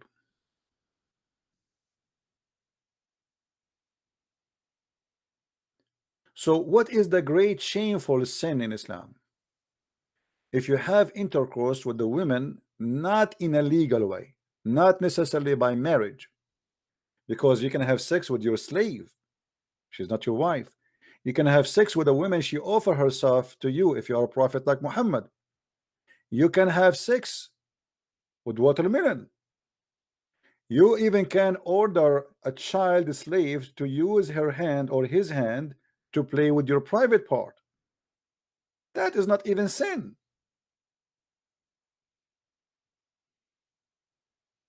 The story in front of us, chapter 53, verse number 32, it's about a guy who his name is Nabhan al-Tammar.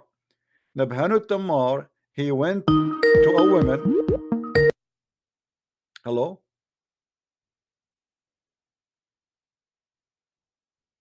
Are you there? Muhammad, are you there? Hello? If you don't talk, I will hang up on you. Hello? Okay, take care. Take a hike.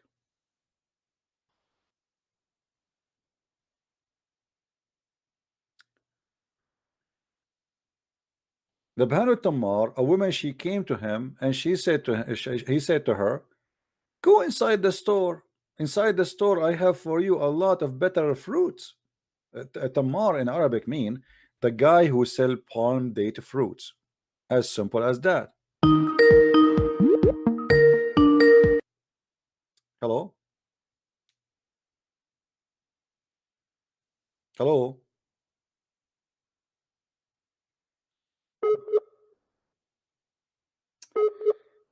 Okay. Are you there? Okay, a guy calling himself, he's calling himself Muhammad Hijab. Obviously, I don't think it is him playing games. Let me block you. There's no way the guy who live in England, he will not have a good connection. Respect yourself, don't play games.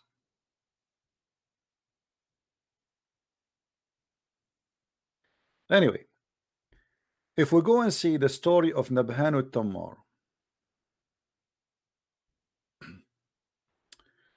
chapter 53, verse number 32.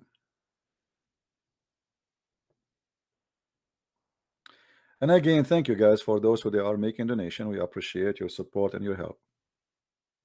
And I apologize if I don't mention your name when you do so, because I know that this is not really what you are seeking. Right? Okay, 32.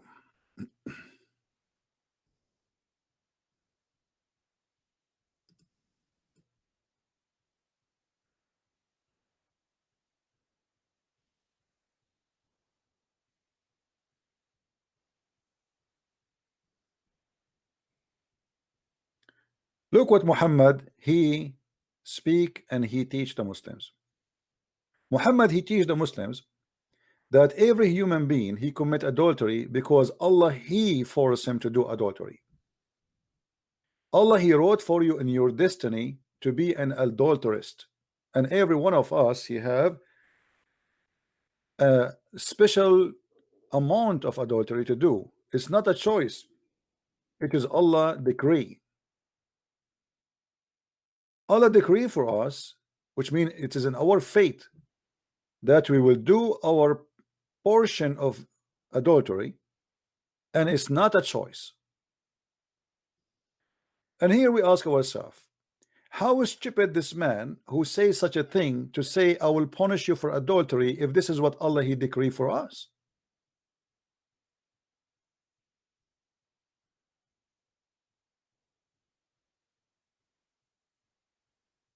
Do you see it? I mean, have you ever heard of a stupid cult like this? If he is the one, Allah, he wrote my destiny, my partition of adultery, zina mean adultery, and a man, he cannot run away from it because this is written for you. So why you are going to punish me for what I did, which is the fault of Allah?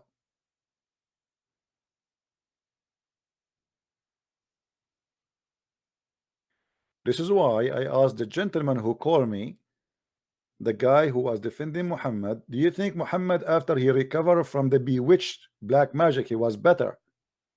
He said yes. I said, can you prove it? He cannot, because obviously he cannot be a person who have a brain to say such a thing.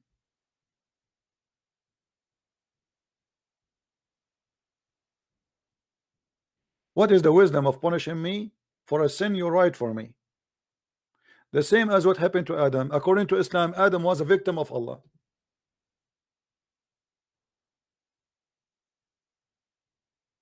So if I commit sin, if I became an adulterist, that's what Allah wrote for me. So what is my fault? What is my fault? We should punish Allah, not the one who commit adultery. The one who is playing games with us is Allah. He is a scumbag. He make me commit adultery, and then he punish me for what he made me do.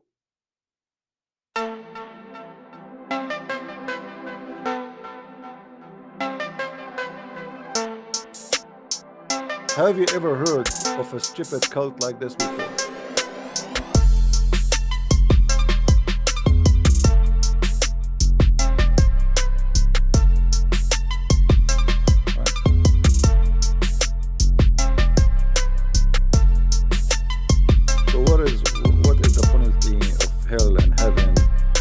Sin for if you are the one who made me do sin. That's stupid. That's madness.